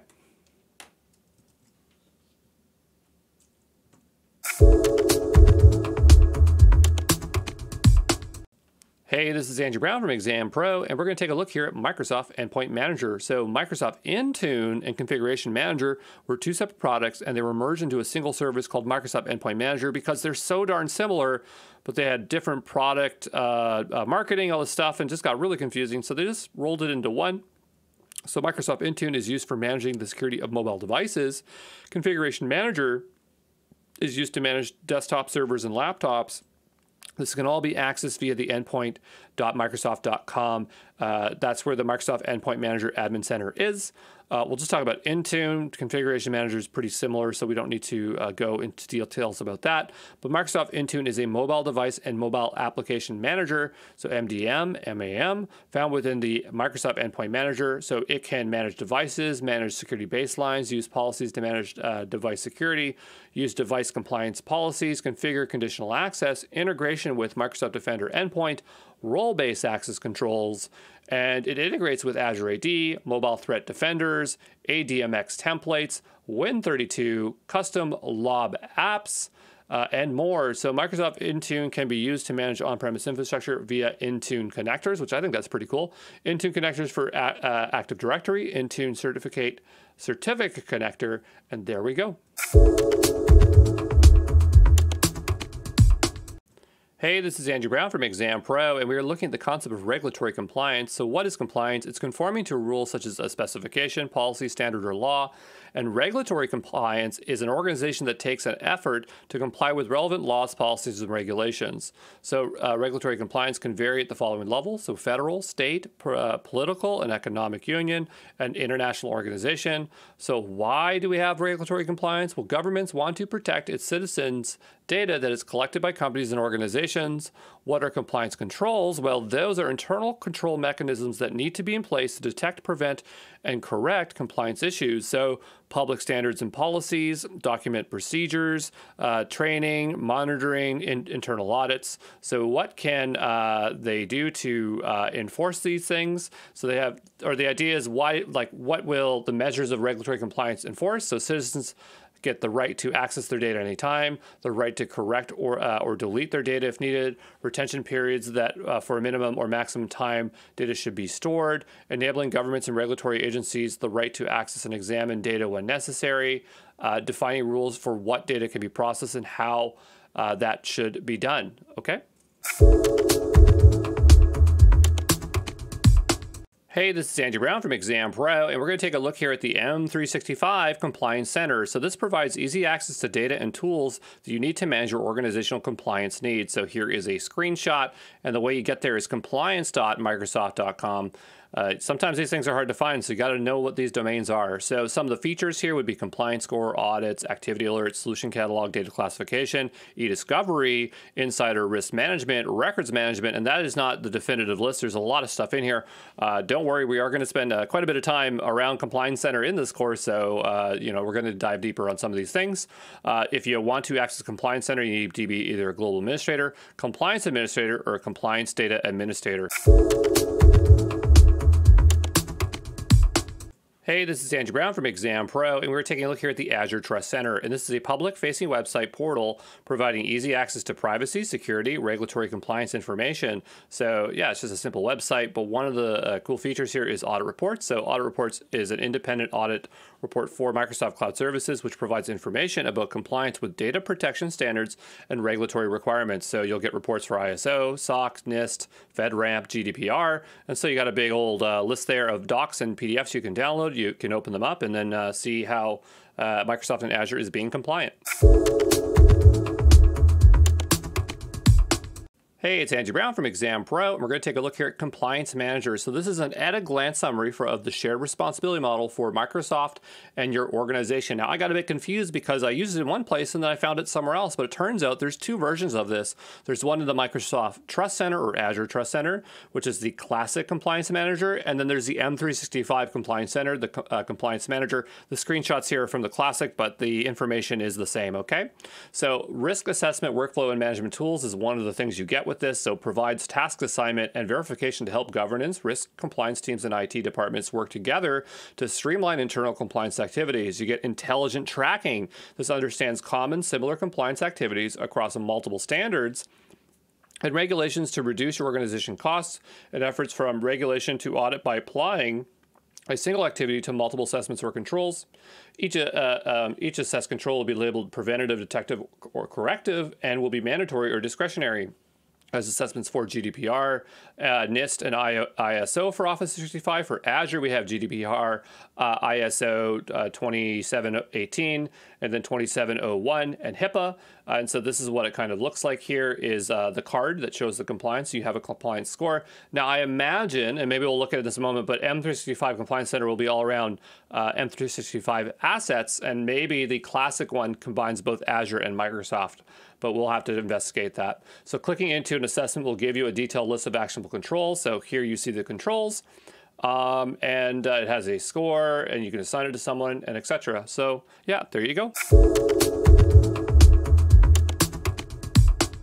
Okay, since Compliance Manager has two variants, I figured just to avoid confusion, we should take a closer look at it. Here I have the Microsoft 365 Compliance Center open. At the top here you see Compliance Manager, and so you have an overview, improvement actions, solutions. So here you can see compliance score, and then here it has the improved actions. These are really slow loading, so I just opened another tab here. So down below you can see the improvement actions.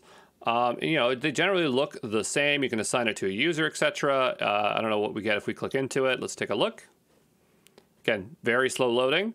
Yeah, so how to implement, and then more information. You can make implementation notes. They have testing, standard regulation documents. So there's stuff you can do here to collect and audit to make sure that you are doing what you're supposed to be doing.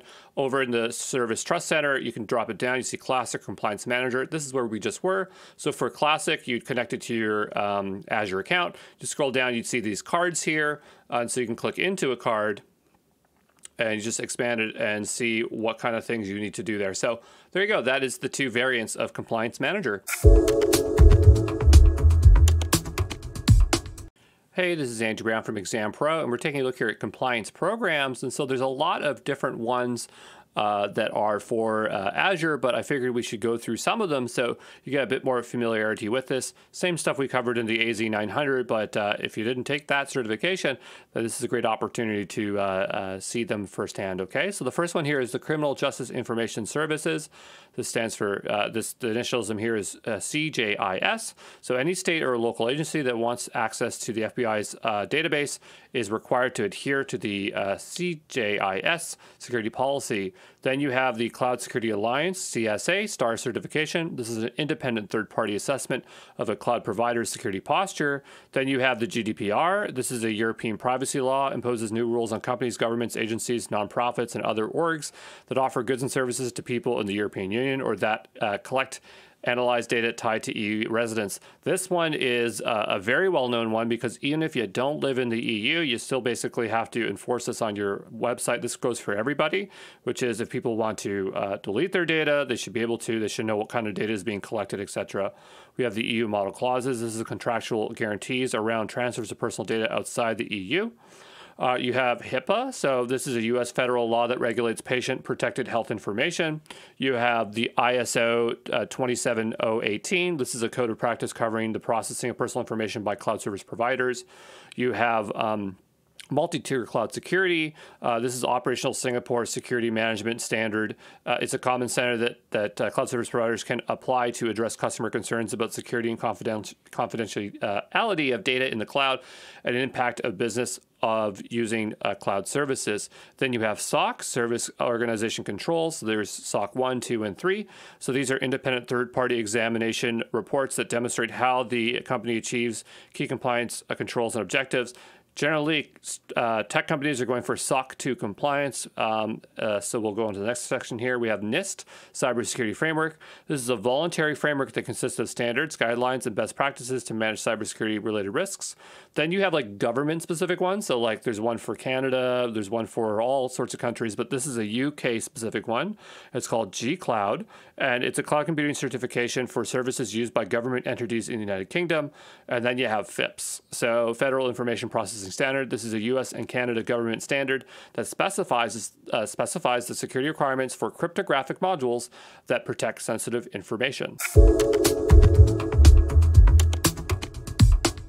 Hey, this is Andrew Brown from Exam Pro, and we're looking at Microsoft Information Protection, also known as MIP. And this is a collection of features within M365 compliance to help you discover, classify, and protect sensitive information wherever it travels or resides. So, The idea here is that we have this diagram, and we have 4 specific domains of things around our data. And so the first is know your data. The second is protect your data. The third is prevent data loss. And the fourth is govern your data, which will be its own category here. It's kind of part of it. So we'll get into it next, okay?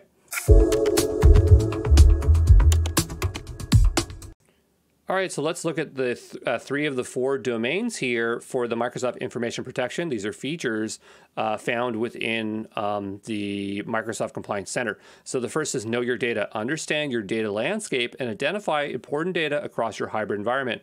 So one feature would be sensitive information types. So identify sensitive data by using built-in or custom regular expressions or a function. Corroborative evidence includes keywords, confidence levels, and proximity. We have built-in sensitive labels. Then there's and you have custom ones probably as well, yeah. So then there's trainable classifiers. So these identify sensitive data by using examples of the data you're interested in rather than identifying elements in the item, so pattern matching. And you can use built-in classifiers or train a classifier with your own content. So you have trainable classifiers here. For data classification, this is a graphical identification of items in your organization that have a sensitive label, a retention label, or have been classified. You can also use this information to gain insights into the actions that your users are taking on these items. So that's the Content Explorer, the Activity Explorer. All of these 3 features we will look at in granular detail, okay? So don't worry if they don't make sense right now. The second part is protect your data. So apply flexible protection actions that include encryption, access restriction, and visual markings. So sensitivity labels, the Azure Information Protection Unified Labeling Client, double key encryption, Office 365 message encryption, service encryption with customer key, SharePoint Information Rights Management, IRM, Rights Management Connector, Azure Information Protection Unified Labeling Scanner, Microsoft Cloud App Security, Microsoft Information Protection SDK. Most of these you don't need to know, but we will definitely cover sensitivity labels, that's for sure. Then we have prevent data loss. So these prevent accidental oversharing of sensitive information. So that would be DLPs, endpoint data loss protection. There is a Chrome extension that does compliance for you, so it's built into your browser. The M365 data loss prevention for on-premise scanner, protection sensitive information in Microsoft Teams, chat, channels, and messages. We'll probably look at a more closer look at the last one there, okay? All right, so out of the 4 domains, the last one here is for governance. And this one particular one is actually more of a subset. And so that's why we give it the Microsoft Information Governance title here, MIG. And it is a collection of features to govern your data for compliance or regulatory. They have this nice graphic here to kind of show the scope of this here, but we'll first talk about information governance. So this is retention policies and retention labels, import service, archive third-party data, inactive mailboxes, and then you have records management. This is a single solution for email and documents that incorporates retention schedules and requirements in a file plan that supports the full lifecycle of your content with records, declaration, retention, and disposition. So sensitive information types are classifications or categories of data by sensitivity. So within the M365 compliance data classification feature, you can get a breakdown of the distribution of sensitive info types. So here, imagine you have a bunch of documents and you said, hey, tell me what you found in these documents, and there it gives it kind of a breakdown. These types of identified based on regular expressions or a function, and there's hundreds of built-in information types. So IP address, EU passport number, credit card number, Azure storage account key, ABA routing number, Canada Health Service number, Latvian driver license number, Netherlands tax identification number. So it's a huge list. These are used, these sensitive information types are used in data loss protection, so DLP policies, sensitive labels, retention labels, insider risk management, communication compliance, auto labeling policies. Generally, the first thing you're going to do with your data classification is get your sensitive information types, okay? And you can create your own too. So if there's something that doesn't meet your needs, you'll have to write your own regular expression, but you can have whatever you want, okay? Another feature found in data classification within the M365 Compliance Center are trainable classifiers. Let's talk about what training is and classifiers are. So a classifier is a machine learning model that can take records of data and classify, categorize by applying a label from a predetermined list of categories. Then you have training, and this is the act of teaching a machine learning model how to learn by providing it large amounts of data that is already labeled. It uses the labeled data to tell if its predictions are similar to the ones provided. So within M365 Compliance Center, there are two kinds of trainable classifiers. Pre-trained classifiers, so ready-to-use classifiers with 5 pre-trained classifiers. We'll talk about those 5 in a moment. You don't need to provide any data used for training, meets any general use cases. Then you have custom trainable classifiers when you have your own kind of documents, when you have specific business requirements, but you'll have to provide the training data. So the 5 are resume, source code, harassment, profanity, and threat. And so here they are in the actual service itself, okay?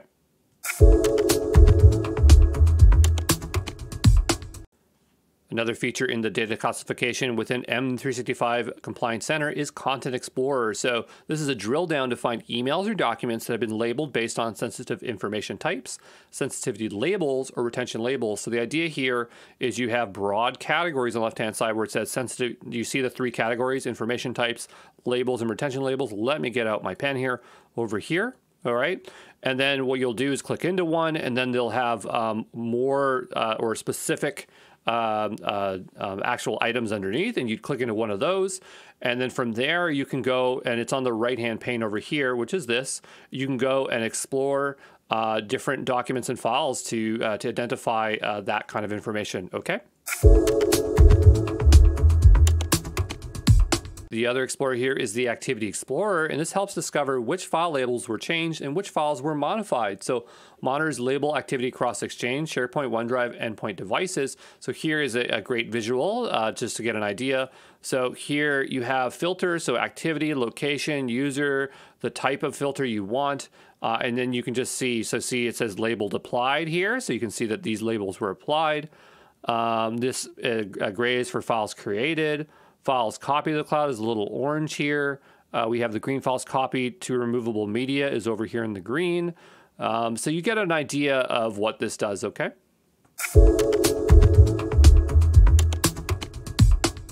So sensitivity labels allow you to apply a label to your document or email, and the most common way is via built-in drop-downs within Office 365 products. I actually tried using these, but I guess I'd have to do a lot of setup to get these, and so I just had to grab previously existing screenshots. But here's one for Word, here's one for Excel, and here's one from Outlook. So the idea is that you do your business as per usual, but you'd have to go ahead and classify that information into a particular sensitivity, okay? So sensitivity labeling makes it easy to apply or to do content marking or encryption. So content marking, it would be like watermarks or warnings that are applied to the header and footer of a document. So notice here, you turn it on, and you can say add this watermark with this customized text, add this header, add this footer. I think you can even customize some of the colors. Very limited, but it does the job, okay? The other one is encryption. So apply encryption and specify which users and groups may decrypt and other fine-tuned permissions. So the idea is you would turn the encryption on, then you would select the users, groups, or etc. who could do it. Then they have these broad categories. And so this in particular one is for email, but here you can see that, are you allowed to forward the email? Are you allowed to reply to the email? Can you save the email? Are you allowed to view it? So it's very fine-tuned. It's not just encryption, even though that's what it's called. So within the M365 Compliance Center, under classifications, you can see the distribution of sensitive labels applied to documents and emails or based on location. So this gives you a visual as to understanding like where these labels are. So here on the left-hand side is what has been applied, and then here is where they are, all right? So sensitive labels can be used in providing protection settings that include encryption and content markings, protect content in Office apps across different platforms and devices, protect content in third-party apps and services, protect containers, extend sensitivity labels to Power BI, extend sensitivity labels to assets in Azure, extend sensitivity labels to third-party apps and services, and classify content without using any protection settings. Let's take a look here at label policies for sensitivity labels. So in order to use sensitivity labels, they need to be published alongside a label policy. So a label policy determines who can use the label and other conditions. So the idea is you say, okay, well, which users can use these labels. And then here are some of the settings here. So notice below, I'm going to get my pen out here. So users must provide justification to remove a label or lower classification, requires user to apply a label to the email or document, provides user with a link to a custom help page. So choose the users and groups that the label can see. So labels can be published to specific users, distribution groups, M365 groups in Azure AD and more. So you apply default label to all the new emails and documents that can be specified for users and groups to create. Users can always change the default label if they believe the document or email has been mislabeled. Require justifications for label changes. So if a user wants to remove a label or repeat it, admins can require the user to provide a valid justification to complete the action. The user will be prompted to provide an explanation for why the label should be changed. Then we have require user to apply a label, so mandatory labeling. It ensures a label is applied before users can save the documents, send emails, or create new sites or groups. And we have link users to custom help pages, so it helps users to understand what the different labels mean and how they should be used. Let's take a look at retention labels and retention policies. So retention labels ensure data is held for a specific duration to meet a regulatory compliance or industry best practice. And retention policies are used to assign the same retention settings to content at the site level or mailbox level. And we do have some nice visuals there. The first one at the top, just getting my pen out here, top retention labels applied to content, and then the locations of those labels. Not too different from sensitivity labels. That's why we didn't have to spend too much time on it, but it's pretty clear. You're just holding on to data for a particular amount of time. So what is records management? Well, this is when an organization's process of managing their information throughout its life cycle, and record management helps organization meet regulatory compliance legal requirements. So a life cycle of a record would look something like identifying, classifying, storing, securing, retrieving, tracking, destroying, and preserving. And so a record represents labeled information or content and its life cycle to be managed. So within the M365 Compliance Center, you have record management, and this enables you to do label content as a record, migrating and managing retention plans and with File Plan Manager, establishing retention and deletion policies within the record label, triggering event-based retention, reviewing and validating disposition, proof of record deletion, exporting information about disposed items, setting specific permissions for record manager functions and organizations. Label content applies to the following. So restrictions are put in place to block certain activities. Activities are logged. Proof of disposition is kept at the end of the retention period. I could not find any screenshots for this, and it was so hard to figure out how to even see it myself. So I'm sorry, but we're going to have to deal with text for this, okay? So within M365 Compliance Center, they have data loss protection, DLP policies that prevent data loss. So DLP policies allow you to identify and monitor and automatically protect sensitive information in M365, help users learn how compliance works, view DLP reports. DLP policies are composed of conditions. So these are matching content before the rule is enforced. Actions, this is what action to take when the condition is found. Locations, where the policy should be applied. All right, so not too complicated, but there you go.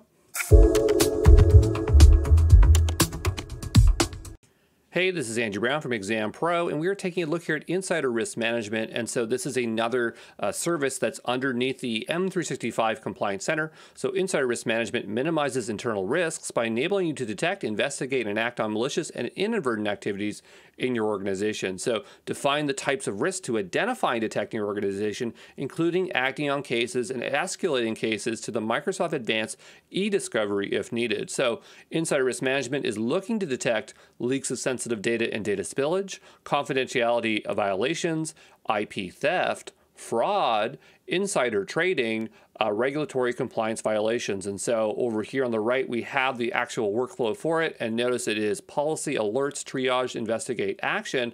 the last three being all tied to an insider risk case. And so the features we're going to cover literally maps to this workflow here, these 5 things. So let's jump into it. First, looking at policies. So policies are predefined templates and policy conditions that define what triggering events and risk indicators are examined in your organization. So here's the page itself. You see you have warnings, recommendations, and policies, and down below are your defined policies, and we can drill down into those. Well, we'll be able to set alerts on them. That's when they're talking about triggering events. We're talking about alerts, and so that's the next step here. So alerts automatically generated by risk indicators that match policy conditions and are displayed in the alerts dashboard. And so we can identify the status of an existing alerts and new alerts that need action, such as status, severity, time detected, case, and case status. So down below, you'll see the status, the activity activity severity, the case that it's part of, the case status, all right, because these get grouped into case, which we'll talk about here in a moment. But if we want to dig deeper, we can click into any of these alerts, and this is where we're going to get triage. So this allows reviewers to see detailed information about the activities identified within a policy and the user activity associated with the policy that was matched. So you'll be able to see the severity of the alert and review the user profile information. So it's a bit more information here, but what's going to be really useful is actually investigate, because that is a holistic view of all the alerts and information that have been tied under a case. So the case dashboard provides an all-up view of all active cases, open cases over time, and case statistics for your organization. Reviewers can quickly filter case by study and the date the case was opened and the date the case was last updated. Cases are created for alerts that require deeper review and investigation of the activity details and the circumstances around the policy match. So the primary investigation tools are User Activity, Activity Explorer, Content Explorer, and Case Notes. So there you go.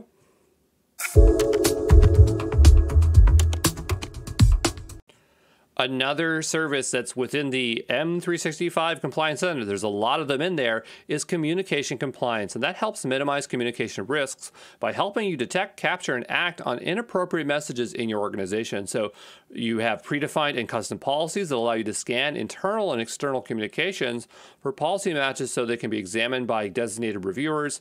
Reviewers can investigate scanned email, Microsoft Teams, Yammer, or third-party communications in your organization and take appropriate action to make sure they're compliant with your organization's message standards. So communication compliance can scan increasing types of communication channels, increasing the volume of message data, regulatory enforcement of the risk of fines. Scenarios of communication compliance could be corporate policies, so like acceptable use and ethical standards, avoiding harassment or use of inappropriate offensive language.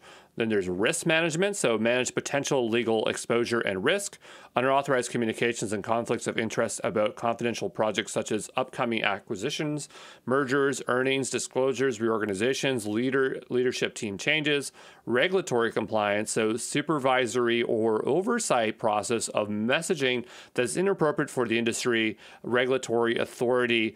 This one, again, it's hard to get screenshots of these services because they all require you to have trial and full information. And Microsoft was pretty sparse on this, but this service does a lot. But when you look at it, it doesn't seem like it does.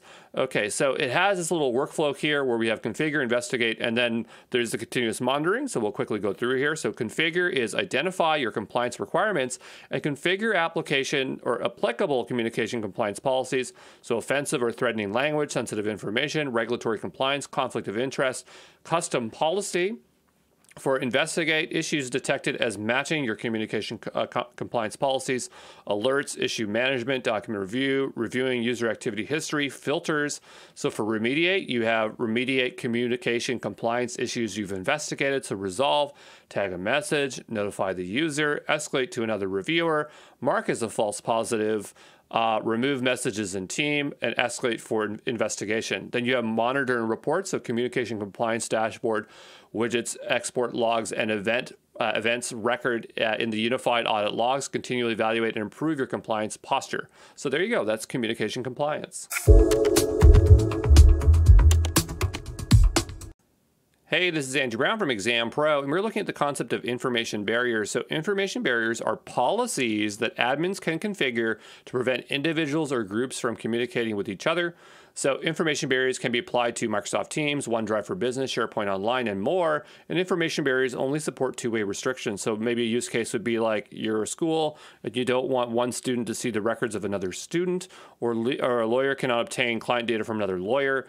So, for Microsoft Teams, information barriers policies can restrict the following: searching for a user, adding a member to a team, starting a chat session with someone, and starting with a group chat and inviting someone to join a meeting, sharing a screen, placing a phone call, sharing a file with another user, access to the file through sharing links. So there's a lot of restrictions, and that's great for Microsoft Teams. Where you do this, I think it's in the M365 Compliance Center. I really tried hard to find this, but it's just like, this course, I can't find anything, but it's something you need to know. So there you go.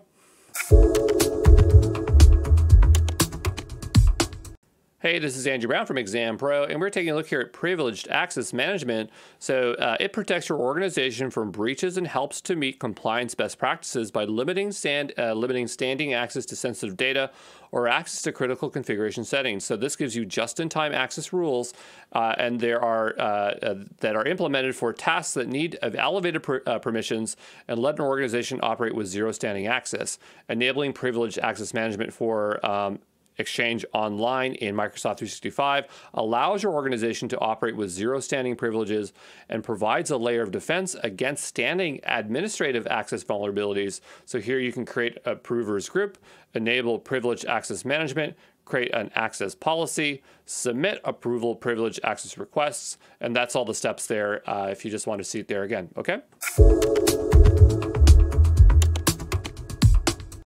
So Customer Lockbox protects sensitive data when working with Microsoft support engineers by enforcing a request system to view custom private information to resolve an M365 related issue. So Customer Lockbox supports requests to access data for Exchange Online, SharePoint Online, OneDrive for Business, and you need to turn on Customer Lockbox in order for this to work. And the support engineer must make an email request, and it must be approved by you before they can access it.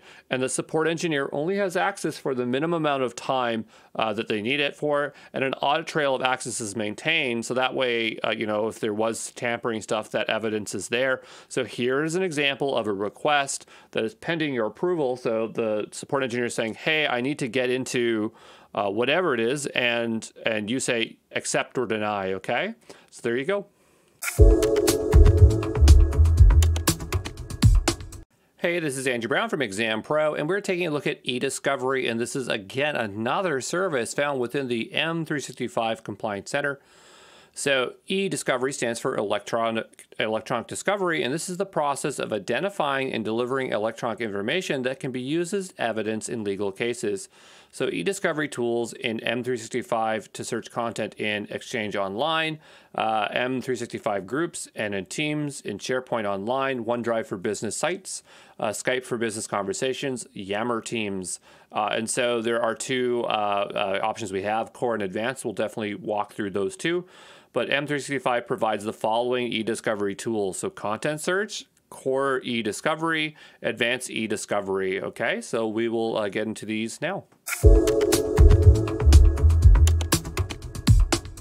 So core eDiscovery in M365 provides a basic eDiscovery tool that organizations can use to search and export content in M365 and Office 365. So you can use core eDiscovery to place an eDiscovery hold on content locations such as your mailboxes, SharePoint, OneDrive, and Microsoft Teams. So nothing is needed to deploy core eDiscovery, but there are some prerequisites that you have to do before you can complete for your organization. Okay, so those would be things like verifying and assigning appropriate licensing, assign eDiscovery permissions, create a core eDiscovery case, and then from there, you can use the holds, the search for content, and export and download the search results, okay?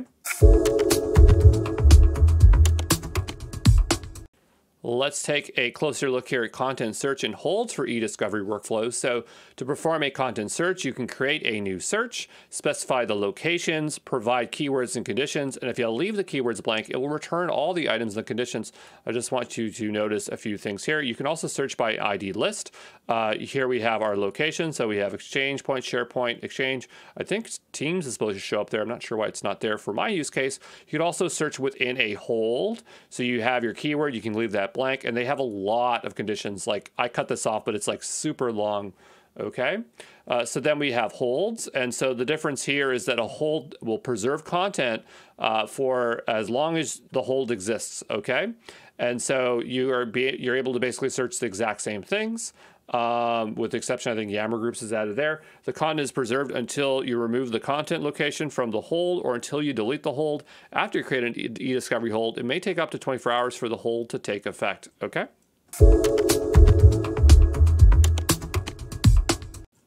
So let's take a look here at advanced e-discovery workflow. So this workflow builds on the existing core e-discovery workflow, but it's just a lot more advanced. It's an end-to-end workflow to preserve, collect, review, analyze, and export content that's relevant to your organization's internal, external investigation. It also lets your legal teams manage the entire legal hold notification workflow to communicate with custodians involved in a case. So the built-in workflow for advanced e-discovery described below.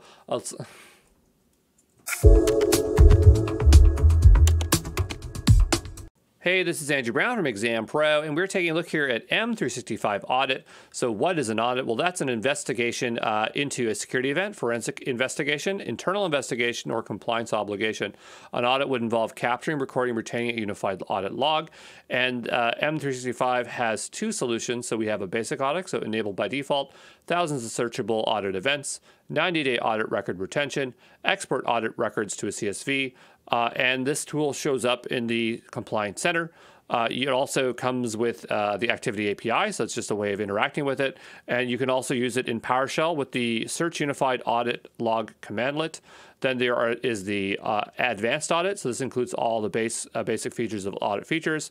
But it has retention policies, longer retention periods, high value and crucial events, and higher bandwidth to the Office 365 Management Activity API, okay?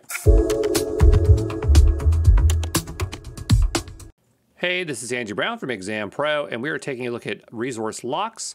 So as an admin, you may need to lock a subscription, resource group, or resource to prevent other users from accidentally deleting or modifying critical resources. So this is within Azure. Here I have a resource group, and I can set it either to read only, and so this will allow the authorized users to who can read a resource, but they can't delete or update the resource.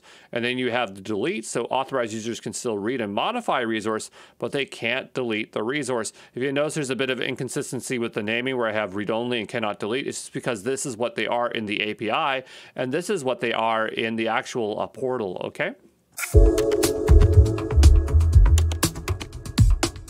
Let's take a look here at resource tags. So a tag is a key and value pair that you can assign to Azure resources. So it's as simple as a name and a value, or a key and a value. And so some tag examples could be a department, so status, a team, an environment, a project, a location. And so tags are really important because they allow you to filter your inventory in a lot of different ways. So they allow you to organize based on resource management, so specific workloads, environments like developer environments, maybe cost management and optimization, so cost tracking, budgets, alerts, operations management, so business commitments, SLA, operations, mission critical services, security, which is the one we're interested in for this course, so classification of data and security impact, governance and regulatory compliance, another one we care about, automation, workflow automation, okay?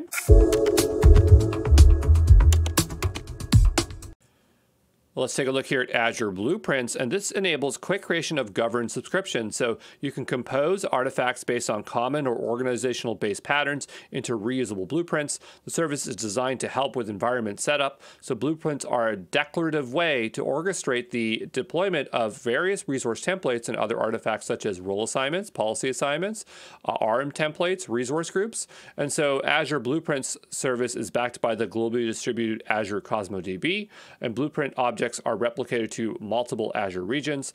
A comparison is between ARM templates and blueprints because they appear to do the same thing. And so nearly everything you'd want to include for deployment in Azure Blueprint can be accomplished with an ARM template. But with ARM templates, they are stored either locally or in source control. There's no active connection or relationship to the ARM template.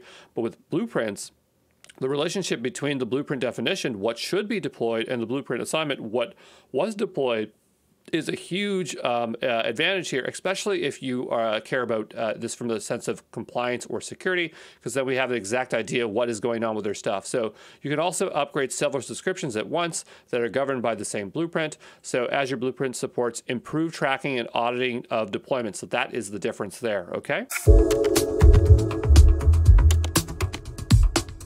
So Azure Policies enforces organizational standards to assess compliance at scale, and policies do not restrict access, but they only observe for compliance. So here's a list of built-in policies that you can use right away. And if you can squint here, I know it's a small screenshot, but we see FedRAMP, NIST, things like that, and notice that they might map over to specific services, or maybe it's regulatory compliance. It's going to vary for that stuff, okay? So the idea is that a policy is actually just a policy definition, and this is just a JSON file used to describe business rules to control access resources.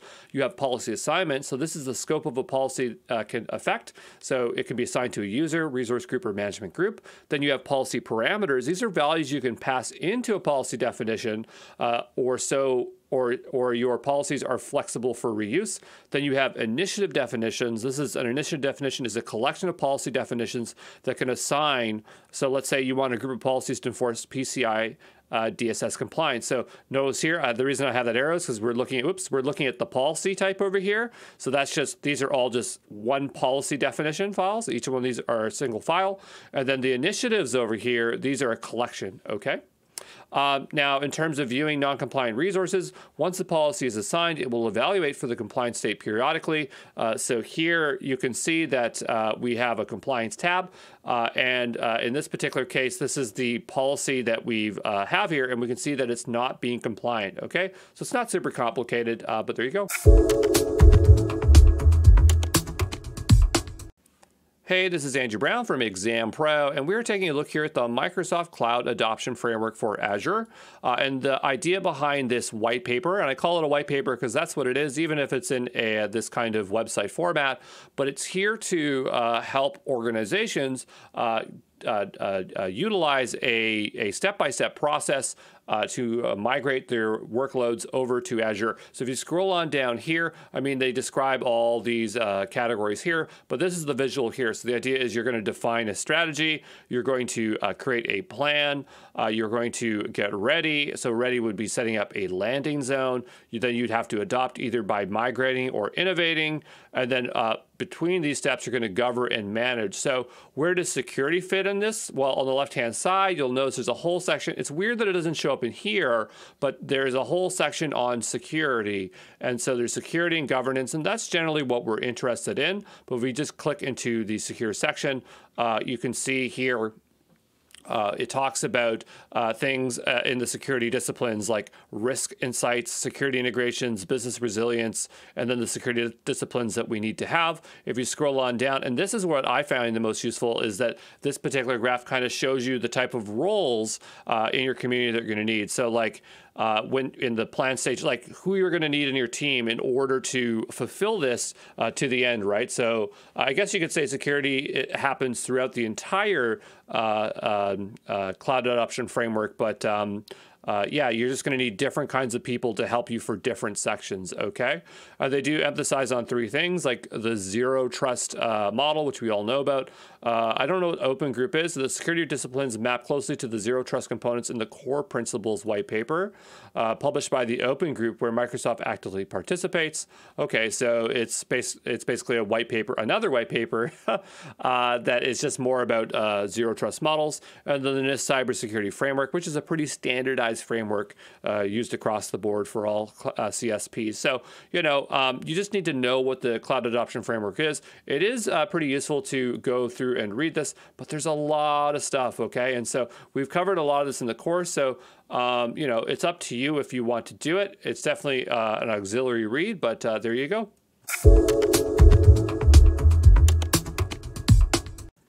Hey, this is Andrew Brown from Exam Pro, and we're taking a look here at the Azure Well-Architected Framework, and this describes the best practices for building workloads on Azure, categorized into 5 pillars. So we have cost optimization, operational excellence, performance efficiency, reliability, and security. If you've ever seen the AWS Well-Architected Framework, it's pretty similar. Like the pillars are 1-to-1, okay? So cost optimization is managing costs to maximize the value delivered, optimization processes that keep a system running in production, the ability of a system to adapt changes in the load, reliability, the ability of a system to recover from failures and continue to function, and the last pillar, security, protecting applications and data from threats. So for the topics covered in a security pillar, we have role of security, security design principles, regulatory compliance, reduce organizational risk, administration, application services, government risk and compliance, identity and access management, network security and containment, security operations. And there's a lot in here. And I actually went through all of these categories and I did summaries on them. But like, it's just not fun to read through all this stuff. And I don't feel that the course is going to test you on it, but I just wanted to show you that I actually did do it. I went through it all. And so, maybe I'll include these in the downloadable lecture notes. So if you do want to go through it and you just want a quick summary of all these categories, but I just went through it to see if there was something that seemed really, really necessary. But it's just information overload. So I'm not going to read through all this because we'd be here for like 15, 20 minutes. But I just wanted to know that that resource is available to you. And you might want to just skim through it to, get a general sense of security in Azure, okay?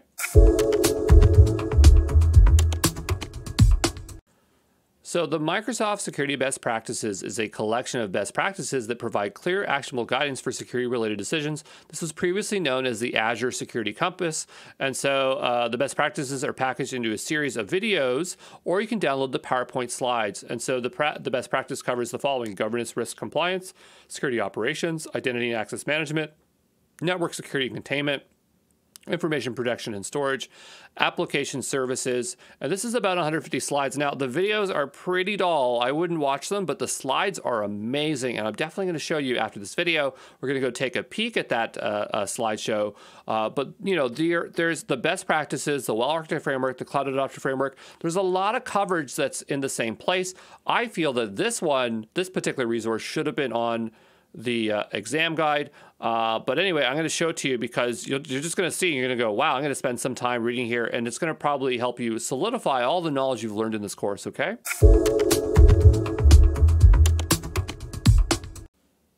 All right, so what I did here is I just typed in Microsoft Security Best Practices, and below you can see that there's these guidance. If you click into them, here's all the videos. It would take forever to watch these things, and they're really padded out. They're just talking way too much. But, if you're looking to dive in a particular section, you can go in there and check it out. Really good auxiliary resource for this course, but I do cover everything, so it's not necessary, but if you're interested, you should do it. Here you have a downloadable presentational slide. That is what I did here. I just want to show you how much they've done in this. This is crazy. Like, you go through it. And so a lot of the stuff we covered, right? But they just have really great visuals for this stuff. And even stuff that we didn't cover. But there's like a lot of slides. Like, I'm just going to click through here just to show you what I'm talking about. And a lot of these show up, like, the responsibility model, we covered that. These things, I think I saw them in the cloud adoption framework. So they're really pulling resources everywhere and creating very strong visuals for it. But again, it's a little bit overkill for, if this was the main study course material. But yeah, just browse through it and see what interests you, okay?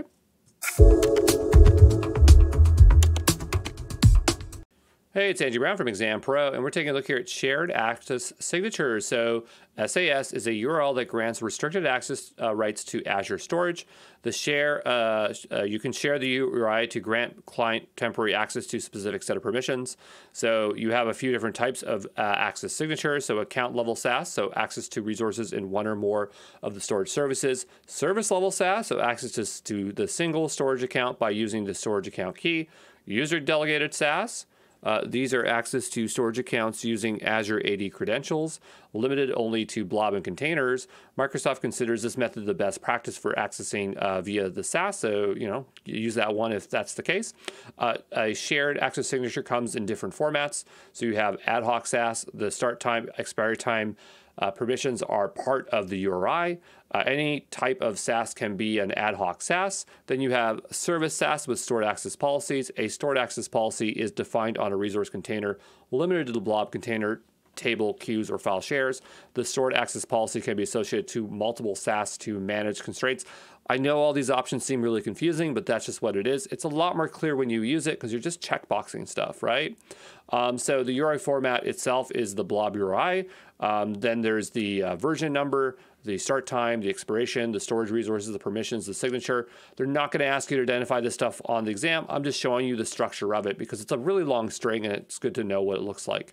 And yeah, this is all those checkboxes I'm talking about. So you just go in here and you say, I want to generate out an SAS. And you say, what do I want it for? What are the resource types? What is the allowed permissions? What's the time frame? What protocol do I want? Do I want to allow particular IPs? You have your signing key and you generate it. And it's that simple.